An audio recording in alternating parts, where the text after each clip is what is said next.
Our story starts with Feng Xian, nicknamed Lebou, finishing off his own godfather for some reason. He says sorry to his godfather because his death was needed for his success. Lebou finished all retainers of his godfather as well, so there can be no one seeking revenge from him in the future. After that, Lebou reports everything that transpired to the counselor-in-chief, and counselor is quite happy about it. So he rewards Lebou with the Fang Tian halberd and the legendary horse Qi Tu, and he becomes his godfather as well. After that, Lebou goes through countless battles and he is victorious every time. One day he gets arrested by his own new godfather and he is brought before the Council of the Generals. He gets killed right there in the Council of Generals. When he opens his eyes, he finds himself in a binary space which tells him that he is destined to be a loser. He then once again opens his eyes. This time, he has returned to the past, a day before the Battle of Xishui. He don't remember anything from his future, but he is having a headache from the recent voice which called him a loser. Ho Cheng, one of the feudal lords, informs him that maybe he is destined to be a ruler. That's why he keeps on hearing those weird voices, and Lebou starts laughing after hearing it. Lebou corrects him by saying that voice is calling him a failure, so how can he become a ruler? They get interrupted from behind by a horse rider who asks them how can they be so relaxed with the enemies just up ahead. Lebou says that he is patrolling because he is feeling down, and it has nothing to do with him. The man turns out to be Hu Zhen, who is pissed at Lebou, and he tells him that he can behead him for challenging his authority. Lebou and all of his men get their weapons out, and Lebou informs Hu Zhen that everyone who wanted him dead is already 6 feet under, and if he wants him to send him to the afterlife right now. Hu Zhen is getting scared as he thinks they are about to rebel, but he gets saved as another horse rider comes from behind. This horse rider is called Hua Xiong, and he interrupts them by saying that he wants to join their discussion, and if they are discussing on the tactics to beat the enemy. Hu Zhen starts retreating after ordering Hu Xiong to calm his men before they start rebelling. Lebou mocks him by saying that it was a good day to rebel, but his enemy is a coward, so he can't do anything. Hua Xiong says that they have not yet encountered their enemy Sun Jian, and they should not fight among themselves. After hearing it, Lebou and his men start laughing out loud like madmen. Ho Cheng says Hu Zhen was trying to show off in their territory of Bing just because he's a confidant of their chancellor-in-chief. As they march towards Xishui, Lebou orders all of his men to start laughing out loud whenever they spot Hu Zhen next time. The very same night at Yiqi Pass, Hu Zhen informs others that he received news that their enemy Sun Jian has an army of 50,000, while their Xiliang army amounts to 150,000 troops. One of his advisors, Zhao Sen, is sucking up to him by saying they can easily crush Sun Jian with their numbers, and Lebou is also present in that meeting along with all other generals. Lebou badmouths Hu Zhen for being a dimwit, and he asks him how he became their commanding officer while having zero experience in war. Hua Xiong pulls his spear on the neck of Lebou and he warns him to stop his nonsense. Lebou has zero care about his empty threats and he warns them to take Sun Jian more serious as he can easily beat their 150,000 troops with his 50,000 men alone. Hu Zhen shouts at Lebou that he should come up with a plan to deal with Sun Jian, or he will punish him according to the court-martial. Lebou suggests they should send a team of fast riders to check the formation of Sun Jian camp for traps or hidden troops. Their main force will raid Sun Jian's camp while a detachment will cut off the escape route of Sun Jian. Hu Zhen is thinking that he can easily crush Sun Jian with his overwhelming number of troops, and such cowardly tactics are not good for his reputation.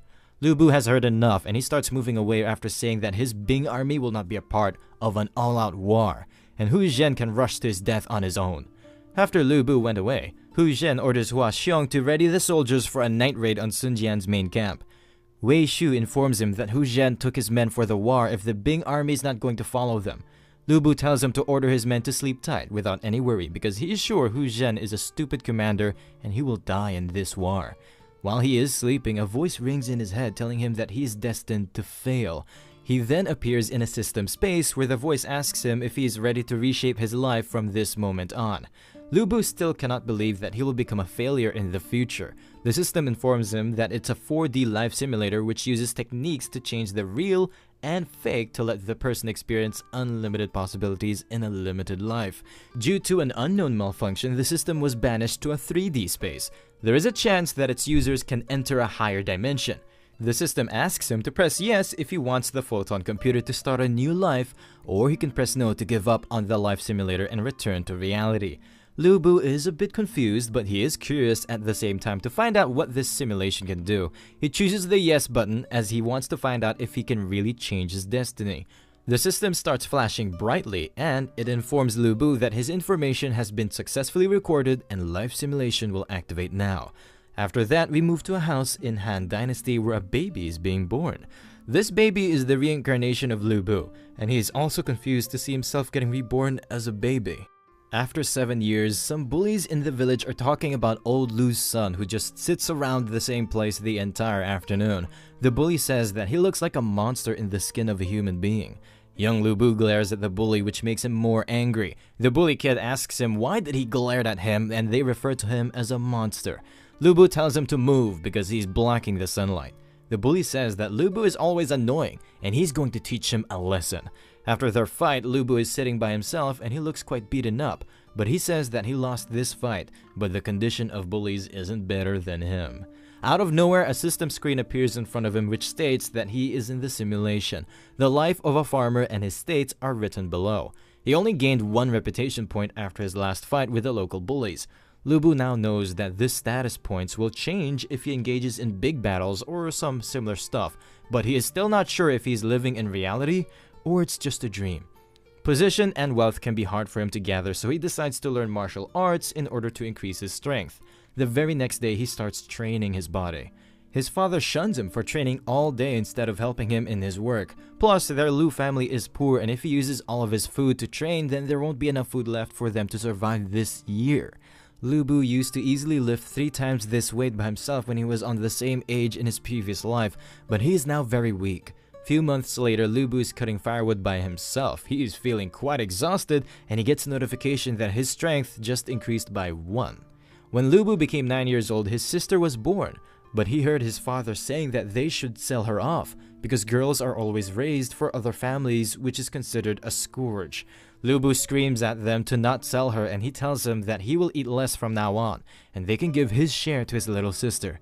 His father says that he can't do it because if he starves to death, their bloodline will end with him. Lebou says that he will do manual labor to earn extra money for his sister.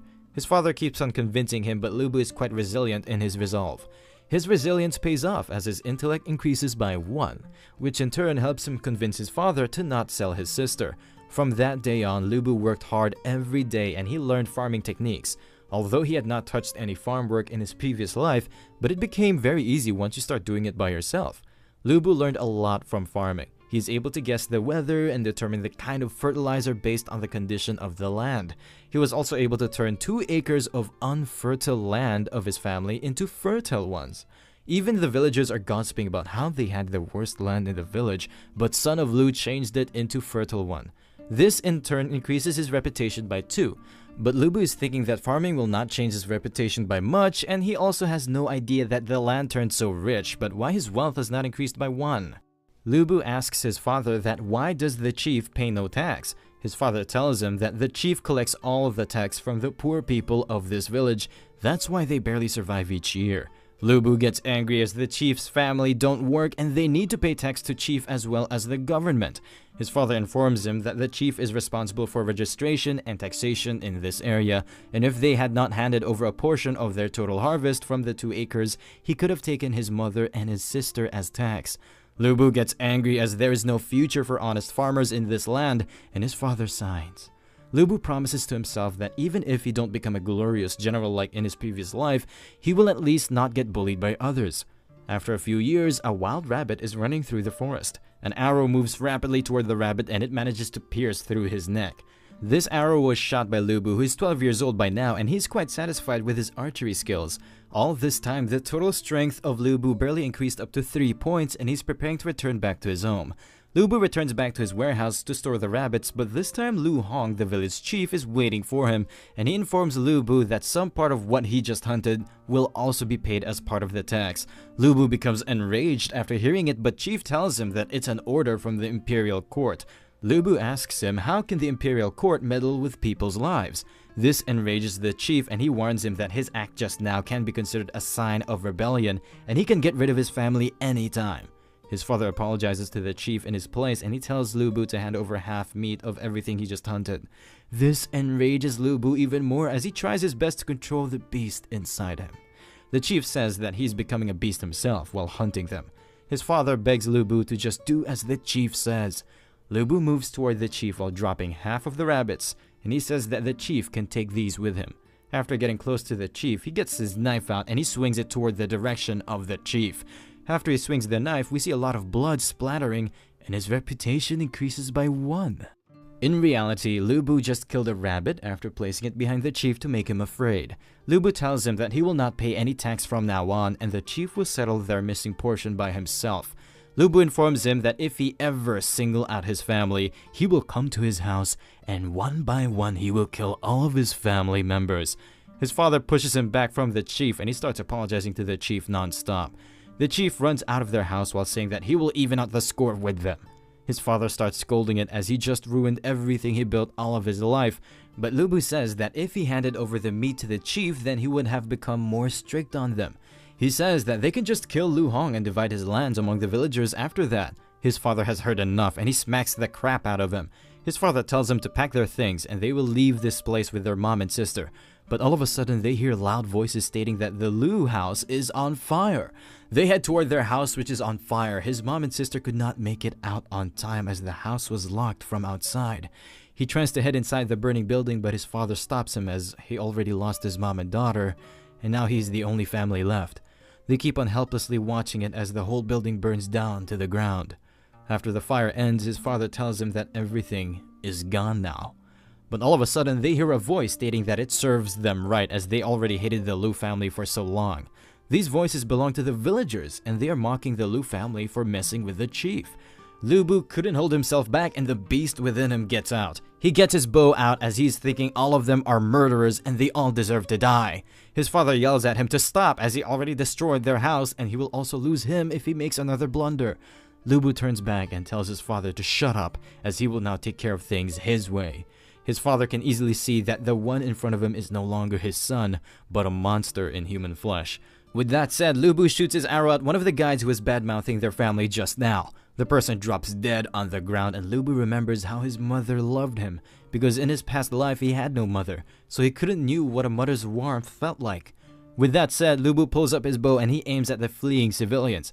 He shoots the arrow which pierces through another civilian. The more he kills, the more humanity he loses, and the grip of the monster is getting stronger on his body. He remembers how his sister reminded him of his daughter from his previous life, and she was an honest little angel. His dream shatters as he shoots another arrow toward the fleeing villagers. The arrow pierces through the leg of a bully and he starts screaming in pain. Lebou starts moving toward the bully and he keeps on begging him to spare his life. The bully tells him the truth, that the chief is the one who called them to start the fire and it's not their fault. Lebou pulls out his knife as the bully keeps on begging him. Lebou forgives him by slicing his neck in a single swing of the knife. The bully tries to stop the bleeding, but the knife cut was too deep and he bleeds to death. The thinking cycle of Lebou is clouded by revenge as he's thinking of killing every single person in the village. He keeps on walking toward the village while leaving dead bodies in his wake. When he reaches the village, some villagers run after thinking of him as a monster while some muster up their strength to face him. But no matter how much they make their resolve to fight him, they still can't get the feeling off that they are fighting a monster in human flesh instead of a kid.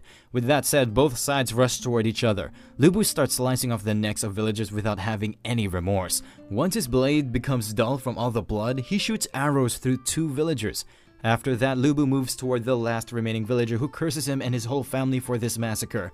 Lebou slices his neck a little bit so he can have a long and painful death. Lebou keeps on moving through the village, leaving dozens of dead bodies in his wake. There is now complete silence around him, and he moves to his last destination. In the end, he reaches the house of Chief Lu Hong.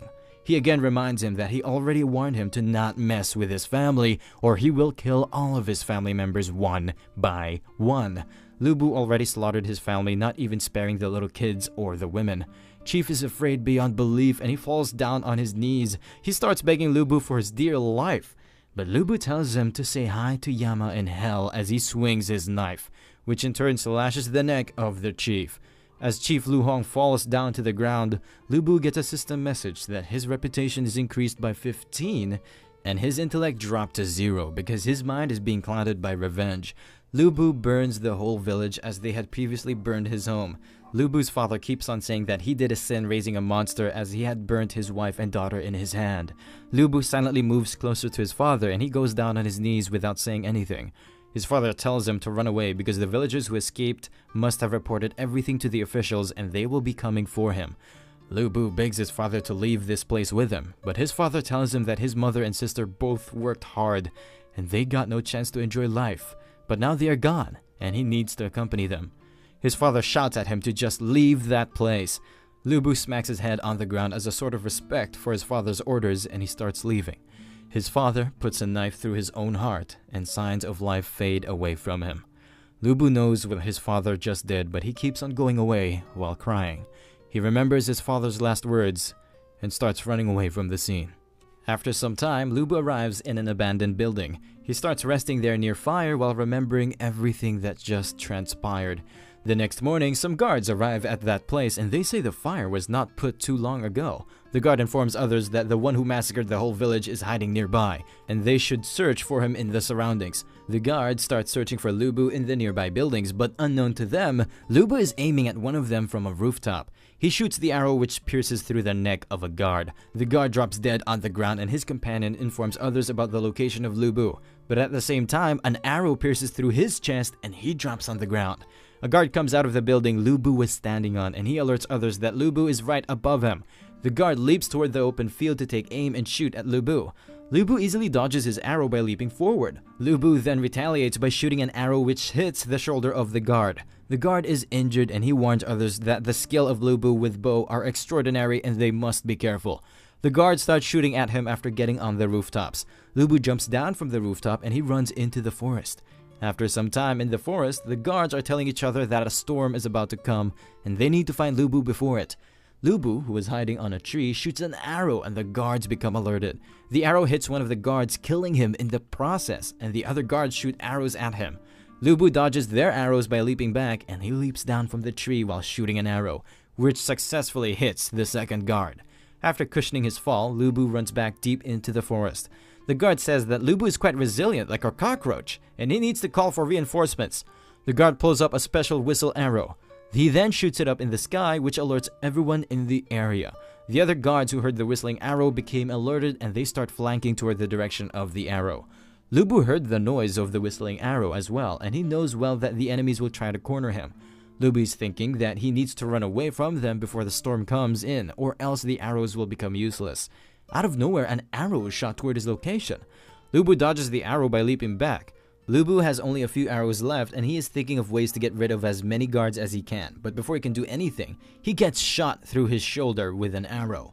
This arrow came from the opposite direction, which means he is surrounded from both sides. Lebou looks up and there are already 2 guards present on a tree aiming at him. The storm rolls in and a heavy rain begins. The guards shoot another arrow and they start moving toward injured Lebou in unison. But Lebou cannot give up like this, so he gets up after mustering the last of his strength. Lebou is surrounded by guards from all directions, but he still rushes toward the guards while screaming out loud. But before he can reach them, he gets shot by another arrow. The guards keep showering him with arrows until he becomes immobile. The guards move close to check the monster, which killed more than 100 people in a single night.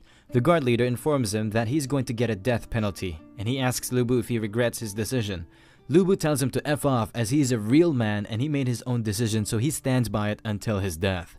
The guard says it's a pity, and if Lebou had used this courage at the border, then he would have surely accomplished many great things and brought honor to his family. The guard leader pulls out a sword as he wishes for him to live a good life after his rebirth. The guard chops off his head in a single swing from his sword. The head of Lebou drops a bit far away from him and he's still thinking if this outcome was really necessary or if he could have changed this whole situation if he had made better decisions. After opening his eyes, he wakes up in the system space while having his original body. The system congratulates him for completing his first mission of exploring the simulation world. The system starts calculating his results and Lebou is thinking whether he is dead or alive. The system tells him that he killed everyone in the Lu village by himself, so his cruelty will give him admirers on the path of crime, and he receives final rank level 1. The system informs him that he died young, that's why he couldn't make any big contributions towards the path of crime, that's why he only got 1 point. He was unwilling to be oppressed, and his resistance brought enlightenment to the people living under oppression in the later generations, so he gets 15 reputation points. Lebou suffered from much exploitation and oppression. That's why he was not able to accumulate wealth, so he has 0 wealth points.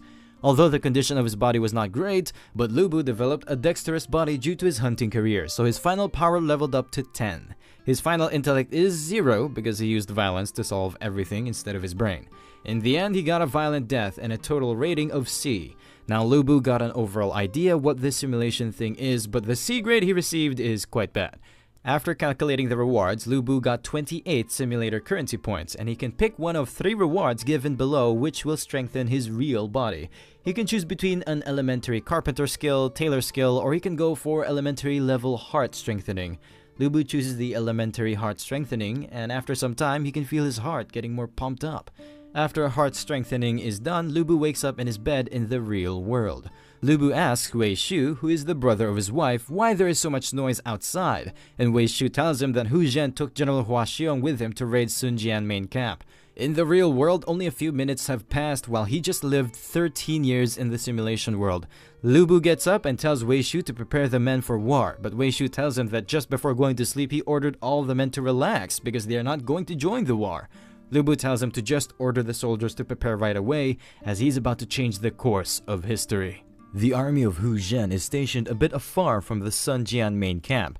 Hua Xiong reports to Hu Zhen that the camp of Sun Jian is having a rest, so their defenses are quite lax.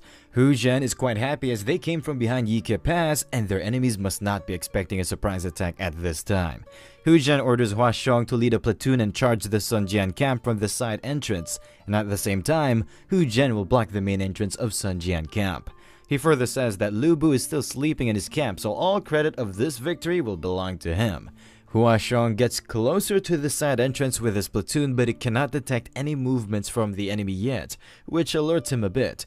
He has no other choice as he cannot back down, so he orders his men to charge ahead. 2 guards who are stationed on the walls of Sun Jian camp spot the platoon invading them and they start screaming to alert others. One of them runs toward the drums to beat them loudly, but he gets killed after being shot by a barrage of arrows. After taking care of the lookouts, Hua Xiong makes his way inside the camp along with his platoon. He orders his men to search the camp, but something feels off, as they are not getting as much resistance as they expected. One of his men reports to him that there is no one in the camp. Hua Xiong knows that they have been tricked, so he orders his men to retreat. But it's too late as a barrage of fire arrows is shot toward his platoon. The whole camp is lit on fire as most of the buildings were already coated with oil. Hua Xiong orders his men to not be afraid as their commander-in-chief Hu Zhen is at the main entrance. At the same time, Hu Zhen is watching all of it unfold from a distance, and his men ask him if they should go and help General Hua Xiong. Hu Zhen is feeling that they are playing right into the enemy's hands, so he orders his men to retreat. He starts retreating by himself without having his troops retreat in a proper manner. At the same time, the army of Sun Jian, which was hiding in the jungle, rushes out from both sides. Hu Zhen already made it away, but his army is being surrounded from both sides. Hu Zhen is happy as he ran fast and he's now away from the main fight, but he gets alerted when General Zhu Darong from Sun Jian army calls out his name and starts chasing him. Zhu Darong is too close to him so he cannot run away, and his horse is also slower than his. Hu Zhen pulls out his sword as there is no other way but to fight him head on. Both of their swords clash as they cancel out each other's attack. They clash their sword for the second time, but there is no winner this time as well. Zhu Darong attacks Hu Zhen, but he manages to dodge it and only his cloth gets torn. Hu Zhen retaliates by performing a sword slash attack, but Zhu Darong dodges it by leaping back on the horse. They both keep on clashing their swords against each other for some time. Zhu Darong had enough of this stalemate, so he pushes his sword toward Hu Zhen with all of his force. Hu Zhen is barely holding him back as his whole body starts trembling. Zhu Darong notices it and he pulls his sword back. Zhu Darong says that Hu Zhen is not a complete idiot like people say, and Hu Zhen replies by saying that he has not fought in a solo fight for a long time. That's why he is being exhausted. But instead of fighting like a man, he starts running back toward his main army. Zhu Darong gets pissed as he has fought in wars for 20 years, but he has never seen a coward like Hu Zhen. Zhu Darong starts chasing him to get his head. At the same time, General Hua Xiong broke through the main camp and he got reunited with the main force. But the situation is still quite bad as they are surrounded from both sides by the Sun Jian army. Hua Xiong inquires about the location of Hu Zhen and the captain informs him that he ran away as soon as he saw Hua Xiong fell into the trap. Both of them get alerted as they hear someone calling their names for help. It turns out Hu Zhen ran back to them and he's calling for their help as he's being chased by the enemy. Zhu Darong gets happy as he's about to catch up to Hu Zhen the coward. Zhu Darong tries to slash Hu Zhen to finish him off, but unknown to him, another slash attack moves toward him. He comes to a realization that there is a blade near his neck, but it's too late, as Hua Xiong manages to chop off his head in a single attack of his halberd. Zhu Darong falls down from his horse and his head flies off into the distance. Hu Zhen mocks the dead Zhu Darong for foolishly following him. Hu Zhen then orders Hua Xiong to break through the enemy formation with him, and he is thinking that maybe Lebou is the one who secretly leaked his plan to the enemy. But Hu Zhen is not so lucky as Sun Jian himself rushes toward him with his army, and he is pissed at them for killing his general. Hu Zhen becomes really afraid after hearing Sun Jian's voice as he is known to be quite furious. Hua Xiong asks Hu Zhen to retreat first as he will try to stop the advance of Sun Jian. Hu Zhen is an ungrateful bastard, so he starts running back to his main army, leaving Hua Xiong behind to fend for himself. Hua Xiong advances towards Sun Jian army and he challenges Sun Jian to fight him in a one-on-one battle. Sun Jian is not a fool and he knows well that Hua Xiong is trying to buy time for their main army to retreat. Instead of fighting Hua Xiong in a one-on-one battle, Sun Jian orders his men to kill him. Hua Xiong gets ready to take them all head-on as dying on the battlefield is the biggest form of honor he can achieve. But before they can attack him, a lot of arrows are shot toward them. The arrows manage to pierce through the necks of many horsemen trying to kill Hua Xiong. Those arrows were shot by Lebou, who asks Sun Jian if he only knows how to bully people with numbers. Everyone on the battlefield gets alerted as Lebou makes his entrance. Lebou tells Sun Jian to buckle up as he's going to die by his hands. Lebou slowly makes his way to the battlefield and Hu Zhen is standing on his way. Hu Zhen is afraid as he's thinking Lebou came to kill him on his own. Lebou takes aim and shoots 3 arrows at the same time. Hu Zhen is thinking that he's done for, but the arrows pass by him. The 3 arrows move towards Sun Jian and his main army. Sun Jian barely manages to dodge one of the arrows and he gets a little scratch on his cheeks. But his subordinates are not as lucky as him as they get pierced by the arrows. Lebou is looking quite satisfied with his archery skills as in the simulation world he had a weak body, so he couldn't use the full potential of his archery skills. Meanwhile, Sun Jian is a bit afraid as he barely managed to dodge the arrow of Lebou. Sun Jian asks his general Gong Fu about Lebou and Gong Fu informs him that the real name of Lebou is Feng Xian, and it's said that he is capable of fighting against 100 men by himself. Gong Fu further informs him that he killed his previous godfather of Bing, and he pledged his loyalty to the cunning Dong Zhao. At the same time, the encirclement of Sun Jian army gets broken by a cavalry charge from Lebou's main army. Sun Jian orders his men to charge at the enemy in a full frontal attack. Lebou moves toward the Sun Jian main unit as he passes by the coward Hu Zhen. Lebou takes a hold of his legendary spear and he's giving off a menacing aura. Lebou charges at the center of the enemy formation by himself. Lebou starts slashing the soldiers in his way with ease. The whole area around Lebou gets filled with decapitated heads and bodies torn into 2 pieces with a single slash attack. Even Sun Jian, who is known to be quite furious on the battlefield, is afraid after witnessing the prowess of Lebou. After killing the regular soldiers on his way, Lebou starts moving towards Sun Jian. The main generals of Sun Jian gather together in order to stop Lebou. Yi Gong tries to slash Lebou with his long spear. Lebou dodges his attack by ducking down on his horse. Lebou retaliates by attacking Yi Gong with his spear. This time Yi Gong was not so lucky as he could not dodge in time, and he gets chopped into 2 pieces with a single attack from the halberd of Lebou. General Cheng Pu tries to stab Lebou from behind, but Lebou easily deflects his attack without looking back. The strength behind Lebou's counterattack was so fierce that Cheng Pu could barely hold on to his weapon. Lebou congratulates Cheng Pu for defending against one of his attacks. Lebou turns around and he thrusts his halberd into the shoulder of Cheng Pu. At the same time, Hu Zhen made it out of the encirclement thanks to the help of Lebou and his army of Bing. He is thinking of reporting to the Prime Minister that they lost this war due to Lebou. Unknown to him, Lebou is wreaking havoc amidst the rank of his enemies. Chang Pu falls down from his horse and Lebou says sorry to him as he could not finish the job in one strike. Lebou raises his halberd to finish off Chang Pu for real. But at the same time, Sun Jian tries to slash Lebou from behind. Without wasting any time, Lebou turns back and he blocks the attack of Sun Jian with his halberd. Sun Jian tries his best to overpower Lebou, but Lebou is unfazed, and he compliments Sun Jian for attacking him from behind like a coward. Sun Jian gets back and Lebou informs him that he's just like him because both of them can do anything for the sake of victory. He rushes towards Sun Jian while saying two tigers can't live on the same mountain. Sun Jian blocks his attack and he mocks Lebou for backstabbing his own godfather. They both keep on exchanging blows and Sun Jian gets pushed back with each attack. Their clash is getting fierce, but Sun Jian is showing signs of exhaustion. On the other hand, Lebou is completely fine and there are no signs of exhaustion visible on his face. Lebou is thinking maybe the heart strengthening is in effect, that's why he's not feeling tired even after such a prolonged battle. Lebou grabs his halberd with all of his strength as he is aiming for a decisive blow. The longsword of Sun Jian slips out of his hands as he could not bear the power of Lebou's attack. Lebou swings his spear towards Sun Jian to finish him off and Sun Jian knows well he cannot do anything to dodge it. Lebou swings his halberd towards Sun Jian, but it gets blocked. The attack just now was blocked by Chang Pu, who is barely hanging on to his life after getting his shoulder stabbed by Lebou. Chang Pu begs Sun Jian to retreat as he will stall Lebou for as much time as he can. Sun Jian picks up his fallen sword and he orders his men to help him escape before the enemy army can surround them. At the same time, Lebou just beheaded Chang Pu and he puts his halberd into the ground. Lebou pulls out his bow and he aims at the fleeing Sun Jian. Lebou shoots the arrow with all of his force and it flies through the whole battlefield. Finally, the arrow manages to pierce through the chest of Sun Jian from behind.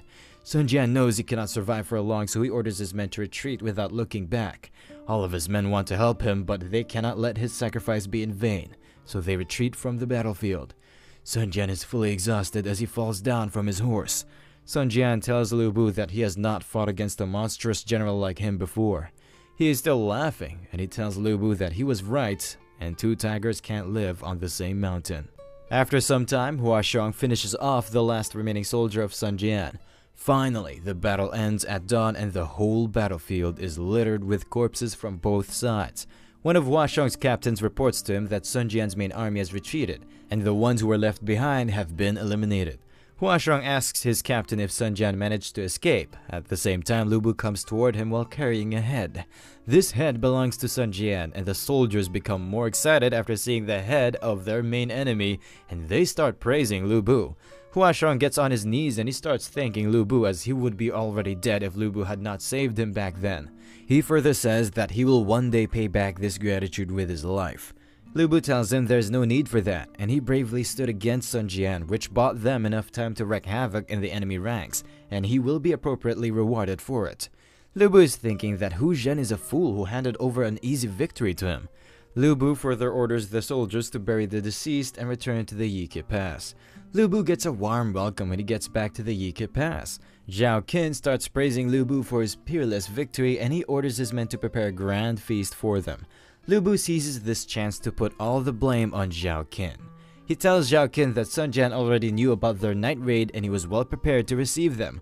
Lebou further says that Zhao Qin is the only one who can pull it off and he has been working as an enemy spy all this time. He keeps on telling them that he is not a spy, but Hua Xiong gets a hold of him and tells them that treason can never be forgiven. Hua Xiong orders the guards to behead Zhao Qin and show his head to the public. Lebou appoints Wei Shu, who is the brother of his wife, as the lord of Yike Pass in place of Zhao Qin. But Wei Shu is not confident enough to take over such a big position. Lebou assures him that Yike is a place where no war will be fought anytime soon, and he can take this as a chance to train his leadership skills. Wei Shu thanks Lebou for giving him such a big opportunity. Lebou spent 12 years in the simulation world and now he is longing to meet his daughter and wife. After a few days, Lebou arrives at Luoyang. There he meets Wen Yuan, who informs him that Hu Zhen already reported to the Chancellor-in-Chief that Lebou didn't follow commands and disrupted the army, which caused them to suffer heavy losses at the hands of Sun Jian. Lebou starts laughing and Wen Yuan says that Lebou is so relaxed, so it means he already has something up his sleeve. Lebou shows him a bag and he tells Wen Yuan that this bag is enough to prove that Hu Zhen is an idiot of higher caliber. Meanwhile, in the Chancellor-in-Chief residence, Hu Zhen got a report that Lebou is back and he starts bad-mouthing him. He further tells the Chancellor-in-Chief that they lost this war to Sun Jian because of him, and he should be severely punished for this. The Chancellor-in-Chief is a cunning person, and he tells Hu Zhen that Lebou is now his son, and he even granted him a legendary horse, so he will not do anything before hearing his side of the story. Hu Zhen again tells him that he should seize this chance to get rid of Lebou, but Chancellor-in-Chief says that Lebou alone is more stronger than 10 of Hu Zhen, and there must be a reason for the things he did. At the same time, a scout arrives who informs them that Lebou achieved a great victory. He reports that Lebou has beheaded Sun Jian along with 3 of his generals, and Sun Jian's army has retreated 100 miles away from Yike. Chancellor-in-Chief asks Hu Zhen that this report is different from what he just said, and Hu Zhen says that the army of Lebou didn't even exceed 1,000 men, and this must be fake intel. At the same time, Lebou steps inside the residence and he throws the bag. The bag lands in front of Hu Zhen so everyone can see its contents. The head of Sun Jian is visible to everyone, which proves everything Hu Zhen reported before was fake. Dong Zhou confirms himself that it is indeed the head of Sun Jian. Lebou gets on his knees and he greets his godfather Dong Zhou. Hu Zhen becomes afraid as he wanted to put all the blame of this loss on Lebou, and Dong Zhou is happy and he says that Lebou will get a big reward for this contribution. Hu Zhen starts bad-mouthing Lebou and he says that they lost too many soldiers for this small victory, and Lebou should be punished for it. Dong Zhou warns Hu Zhen to get out of his sight before he gets his head chopped off, and Hu Zhen starts running for his dear life. Dong Zhou asks his advisor Wen You about what they should give to Lebou as his reward. Wen You says that Lebou can be rewarded with women, alcohol, and gold. Dong Zhou says that this reward seems too stingy and maybe they should give him a title. Wen You says that Lebou already accomplished a lot of military feats and he was already promoted to a lieutenant rank with a marquis title. Lebou knows well that the most he can get is an upper marquis title, which can make the higher-ups in the court uneasy. That's why Wen You is trying to warn him to step back a bit. Lebou tells his godfather that he needs no title, and they should reconsider his reward. Dong Zhou compliments Lebou for restraining himself. He further tells Lebou that if he keeps on moving up the ranks, it will be bad for him because other generals won't like it, but he still promises to promote him after the war is over. Dong Zhou orders Wen You to prepare the rewards for Lebou. Wen You says that he will get to it right away, and Lebou thinks to himself that if he gets a chance, he will strangle this poisonous bastard Wen You. During the same night at Lebou's residence, his wife tells him that the Prime Minister is holding a banquet, and why he didn't stay at the Prime Minister residence. Lebou tells her that he made an excuse that he was tired from fighting and he needed some rest. His wife further asks him if he's in danger. Lebou tells her that he is a strong man and his enemies are the ones who are in danger.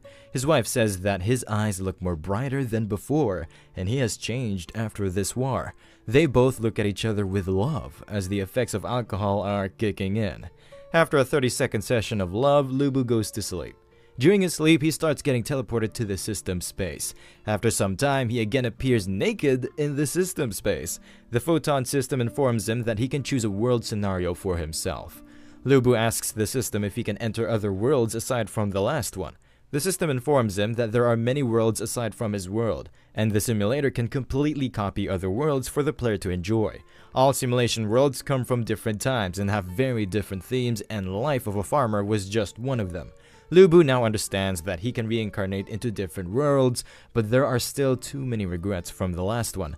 Lebou asks the system if he can repeat the last life, and the system starts downloading it. A system shop opens up and he currently has 28 simulator coins. Before reincarnation, he can purchase starting traits to enhance the experience. With that said, Lebou starts browsing through the simulator shop. Lebou only has 28 points, while most of the skills require over 1,000 points. Lebou starts moving below and more skills with less point requirements start popping up. But most of these lower point skills look more like punishments. Lebou informs the system to move ahead as he will not be buying anything. A bright light flashes and the system informs him that the life of a farmer will start now. After some time, he again gets reborn into the Lu house in Qian Dynasty. He is back and this time he is laughing instead of getting confused like last time. We then skip to the day where Lebou came back with a rabbit and the village chief was waiting for him in the warehouse. Lebou is 12 years old at this point and he tells the village chief that it's late right now and he will hand over his share the next morning. The next morning, Lebou heads over to the chief mansion to get the weight of the rabbits. He then hands over half of the rabbit's meat to the chief, and the chief gets too much happy. Chief praises his father for raising a good and honest son like him, and he further tells him to go back and wait for another good news from him. When he comes back, his father seems overjoyed. His father informs him that the village chief cut down their tax this year by 122 kilograms, and since they just had a big harvest, they can live a comfortable life this year. His sister and mom are overjoyed after hearing this because they don't need to worry about starving this year. Back then, Lebou could solve everything with his peerless combat prowess. That's why he always hated socializing. But he don't have much prowess in this life, and it's better to live as a commoner in here. The intelligence of Lebou increases by 2 points, and his family can't thank him enough for the hard work he did for them. The next day, Lebou is moving through the market, and a seller asks him if he's going for hunting again, and Lebou replies with a yes.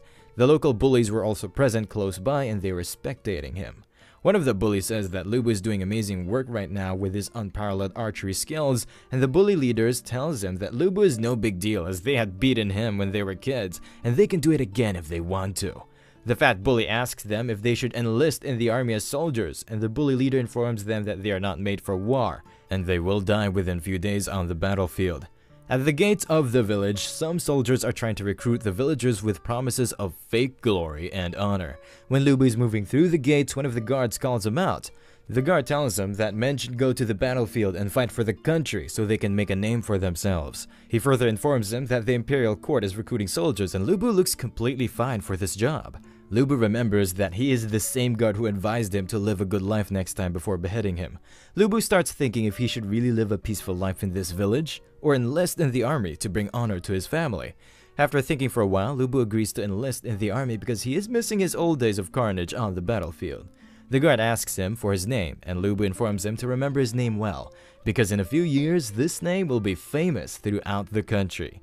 After a few years, Lebou stabs an enemy soldier on the battlefield. The soldier curses him before dropping dead on the battlefield. Lebou's strength has increased up to 17, but he is still not as strong as he was in his previous life, and he's barely hanging on to his life. Lebou fought in 10 wars of different scales, and he almost died several times, but he is still lowest in the hierarchy. 2 soldiers try to slash Lebou, but he dodges their slashes by ducking down. He then retaliates by stabbing them both to death. Both soldiers drop dead on the ground, but it is still not over yet as more soldiers rush toward him. Lebou snaps due to overload on his brain, and he challenges them all to come at him at once. After a few hours, sounds of swords clashing stop as the crows start eating the dead bodies of the deceased soldiers. Some soldiers are talking about how they just barely survived due to Lebou, and they are celebrating their victory with water instead of wine. A newbie soldier asks another about the origin of Lebou, as he is stronger than all of them, and he killed more enemies than all of them combined. The veteran soldiers tells him that Lebou is a legendary marksman, and there was a time when their platoon leader's mistake led them to a muddy situation. Although they managed to break through the surrounding enemies, but Lebou lost 2 fingers in the process. That's why he is now working as a paladin, but even now he can kill hundreds of enemy soldiers. The newbie asks them that Lebou has such amazing capabilities, but why he has not been promoted to a higher position. The veteran soldier tells him that everyone in their platoon knows well about his accomplishments, and their platoon leader is jealous of Lebou. That's why he keeps plotting against him. The soldiers comes right next to Lebou, and he informs him that their platoon leader called for him. Lebou tells him to go ahead, and he will follow him after finishing his meal. The platoon leader orders him to lure the enemy this time, and he made him a leader of 10 soldiers. Lebou informs him that it's an impossible mission which could lead to his death. The platoon leader is not trying to hide his jealousy, and he tells Lebou to go on this mission and die, or he can just disregard his military command and be beheaded right here for insubordination. Lebou informs him that in 7 years he has fought in over 67 battles, and he always charged at the front every time. He has killed 367 enemies, including 13 commanders, and in terms of merit, he is more than enough to replace him as the troop leader. Lebou has enough of his crap. Even after all of this time, he has been promoted to a leader of 10-man troop, and he is given an impossible task by him. Lebou cuts off both of his arms as he cannot bear this injustice anymore, and there is now no need to suppress his inner desire to climb the ranks. Both hands of the platoon leader fall on the ground, and he starts crying out loud because of unbearable pain. The guards come inside after hearing the cries of their platoon leader. Lebou turns back and he tells them to listen carefully to what he is about to say. He informs them that their platoon leader wanted to retreat knowing well that the northern tribes are reviving. He was about to sacrifice his whole platoon to make his escape so he can continue being an officer somewhere else. Lebou asks both of them if they don't think he deserves to die. The platoon leader shouts at them to not listen to this traitor and carry out the punishment. Lebou pulls up his sword as he walks toward them, and he tells them that being the close guards of the platoon leader, both of them will be killed for failing in carrying out their responsibilities. Lebou completely unsheathes his sword, as he has no worry about getting hurt. As he is about to exit the camp, he tells them that either way, they will be killed, and they should make their own judgment. The guards know well what Lebou just said is true, as their platoon leader was using them all of this time as pawns to build up his own credit.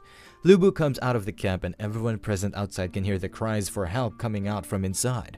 The whole platoon is stunned as their leader is getting killed while calling them for help. Lebou tells all of them that their platoon leader was incompetent, and he was not honorable enough to be respected by his soldiers. Lebou has already committed a grave sin by replacing the platoon leader with himself. Lebou tells them that he will stay right here, and those who don't want to obey his commands can cut a wound on his body and run for their lives. Those who are willing to obey him must enter the camp and inflict a wound on the body of their incompetent leader, and after, they will be brothers for life from now on. And if they manage to win this war, they will be free from this sin.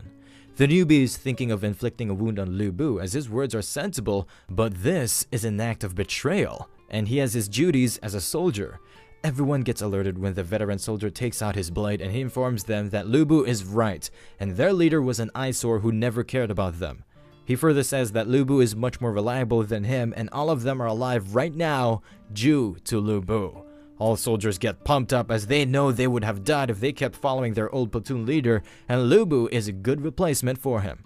Most of the soldiers head inside the camp to inflict a wound on their commander, while some soldiers still have doubts about this. One soldier says that they have no doubt about his combat prowess, but most of the soldiers are not adept as they're enemies from the northern tribes, and they also have an upper hand in terms of manpower. Lebou tells them that he is not physically strong either, but it has been incredibly easy for him to slay the opponents as he depends on courage. Courage leads to infinite potential, and with enough courage, they can all be the same as him. He shouts at them that when confrontation is unavoidable, the braver ones will always win. At the same time, Lebou gets a notification that his reputation is increased by 2, and intellect increased by 4 points. All soldiers get pumped up and they start repeating the same words he just shouted at them. Lebou is thinking that this feeling which he got after influencing others without strength is very satisfying. During nighttime, he gets a report that the soldiers worked overnight as he ordered. They have dug 2 moats outside the walls. The catapults are also ready. Lebou compliments him for the good job and he tells him to go back for now. Lebou is thinking that the northern tribes are different from them, as they are grouped according to their clans. Collective honor is their top priority, and the strongest clans always charge at the very front. This way, they get a head start in looting. If they can manage to defeat the renowned big clans, the other clans' morale will definitely be devastated.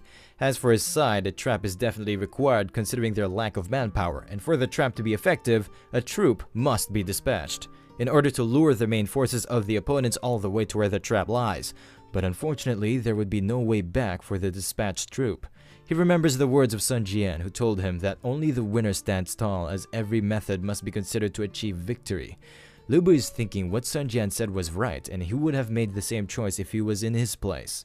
A soldier comes in and Lebou orders him to round up the elderly and weak ones in a single platoon.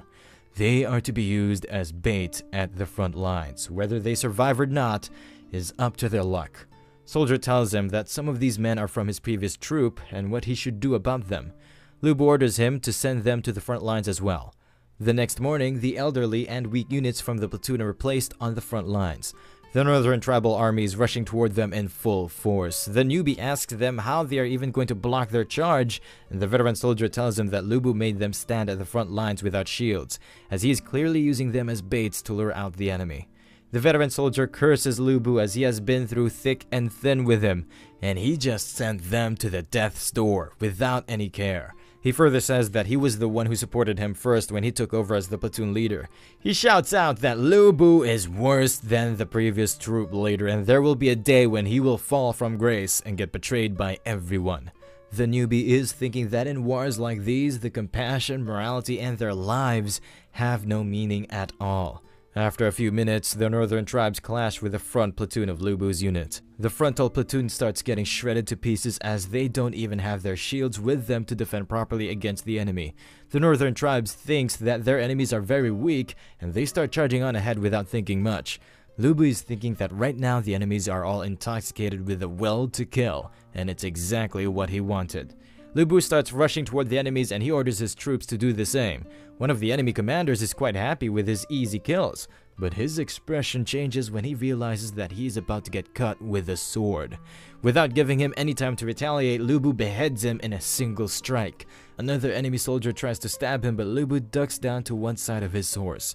Lebou then beheads the soldier before he can retaliate.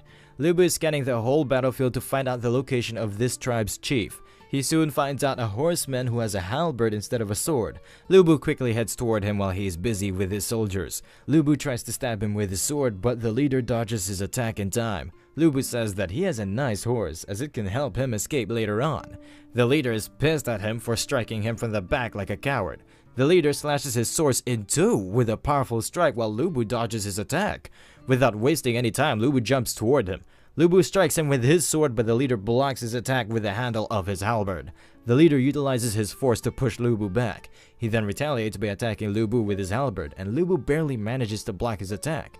The force behind his attack was so fierce that he almost broke through the sword of Lebou. Lebou quickly kicks the side of the face of his horse. The horse raises both of his frontal legs, which unstables the position of the northern tribe leader, and Lebou jumps toward him. Lebou quickly chops off his head with one decisive strike to his neck. The northern tribesmen get alerted as they now know their leader is dead. Lebou takes a hold of the horse of their leader and he orders his troops to retreat. With that said, they start galloping away from the battlefield while their enemies give chase. A platoon of Lebou is stationed far away from the field with catapults, and they can hear loud voices in the distance. On closer inspection, it turns out to be Lebou who is retreating back to their position with his cavalry. One of their commanders tells them to snap out of their daydreaming as the northern tribes have already entered their shooting range. The soldiers quickly cut off the ropes on the catapults, and a lot of big rocks gets launched up into the air toward the direction of the northern tribe. The northern tribe soldiers start spouting curses at Lebou's platoon as they get hit by rocks. Lebou already planned it out, and he knows well that this will have little effect on such a big army, and his main objective is not to kill them. The formation of enemy cavalry gets altered as they try to dodge the falling rocks and they attempt to go around the carnage. After some time, they start falling into the trap Lebou lovingly prepared for them. The moat is so big that the entire enemy army can be dropped into it, and the cries of the soldiers along with their horses can be heard from afar as they fall down and get stabbed by wooden stakes placed on the bottom of the moat. The cavalrymen at the front try to stop their horses, but the huge number of cavalry behind them had no idea about the moat, so they keep on pushing forward. The cavalrymen keep on falling to their gruesome deaths, but soon after some time, a commander realizes something. A cavalryman informs his commander that their men in front have just disappeared without any trace. Their commander thinks that their enemies are using sorcery to vanish their soldiers, so he orders his men to retreat. The soldiers under Lebou's command get overjoyed with happiness as they just won an impossible battle. The men under Lebou's command start praising him for his tactics. One after another, they all start getting down on their knees. They all say in unison that Lebou is the reincarnation of God of War, and they will be loyal to him till death. Lebou is thinking that not even million of soldiers would compare to a suicide squad like this, and they will be his loyal supporters in the future. Lebou gets a notification that his reputation has increased by 10 points. Night falls and Lebou is resting in his camp. Lebou is thinking that he just got lucky because he had no idea that the northern tribesmen will become afraid after coming across a trap. He has to use his brain more often in this world as he is physically weak. At the same time, Lebou gets a notification that his intellect has increased by 5. There is a lot of commotion outside and soldiers comes inside to inform him that they are doomed. He further elaborates that a large platoon of soldiers is heading their way and it must be a counterattack from the northern tribes. Lebou orders the guards to stop the commotion and pick 30 elite warriors to recon with him. After some time, they reach the place where the troops were spotted, and this time, their numbers are much larger than before. Lebou tells his men to carefully check the armor of these soldiers. On a second glance, they can clearly see that these soldiers belong to the elite cavalry of Dakian. The elite cavalry surrounds Lebou and his men from both sides. Lebou orders his men to stay still no matter what. The leader of the elite cavalry, General Yan Chang-kong, asks them that he got a report that the Northern Army will be invading today, but the whole atmosphere around here seems too quiet. Lebou gets on his knees and informs General Yan that the northern tribes have been defeated by the border guards. One of the commanders under General Yan doubts the claims of Lebou, as the northern tribes consisted of tens of thousands of people, while the border's guards were poorly equipped and they had hardly a couple of hundred men. General Yan is doubtful as well, so he asks Lebou if he has a proof for his claim. Lebou tells them that his proof lies in the two moats beside him, and they can check for themselves. The whole foundation of the moat is filled with the dead bodies of northern tribesmen and their horses. General Yan gets shocked after watching the dead bodies littered inside the moats. General Yan asks for his name and Lebou introduces himself to the general. After some years, Lebou is training some soldiers in an open field. He is now 22 years old and his skill points have also risen by a big margin. At the same time, two high-ranked officials are eating food on the walls. One official asks the other why he's roasting meat while the rest of the troops are training. The official replies by saying that Lebou can't order him around like ordinary soldiers because he has no connection in the royal court. And he asks the other official if he knows how Lebou jumped ranks and became the garrison general. The first official states that Lebou blocked a big invasion of the northern tribes with only a couple hundred men and received a lot of praise in wars after that. The second official informs him that if he has not heard that Lebou killed his superior when he was a common soldier. The second official smacks him with his helmet and he warns him to quiet his blabbering or General Yan will cut out his tongue. After the training session, Lebou gets summoned by General Yan. Lebou says he is sorry for being late, but General Yan tells him that it's fine because he works hard to train the soldiers. General Yan further compliments him by saying that his training methods made the soldiers so strong that the northern tribes don't even dare to attack them anymore. Lebou says that there is no need to praise him as he's just doing his job.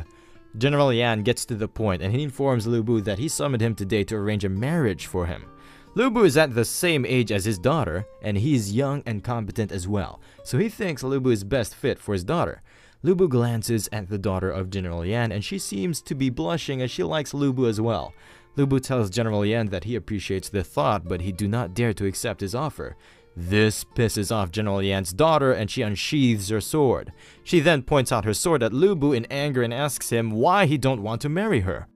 We then see a flashback of 3 years ago where a young kid was sparring against a swordsman. This young kid turns out to be Xue, the daughter of General Yan. Xue manages to disarm her sparring partner with a strong slash attack. The instructor compliments Xue for her skill with the sword. The spectators start praising her as well for the marvelous swordsplay she just showed.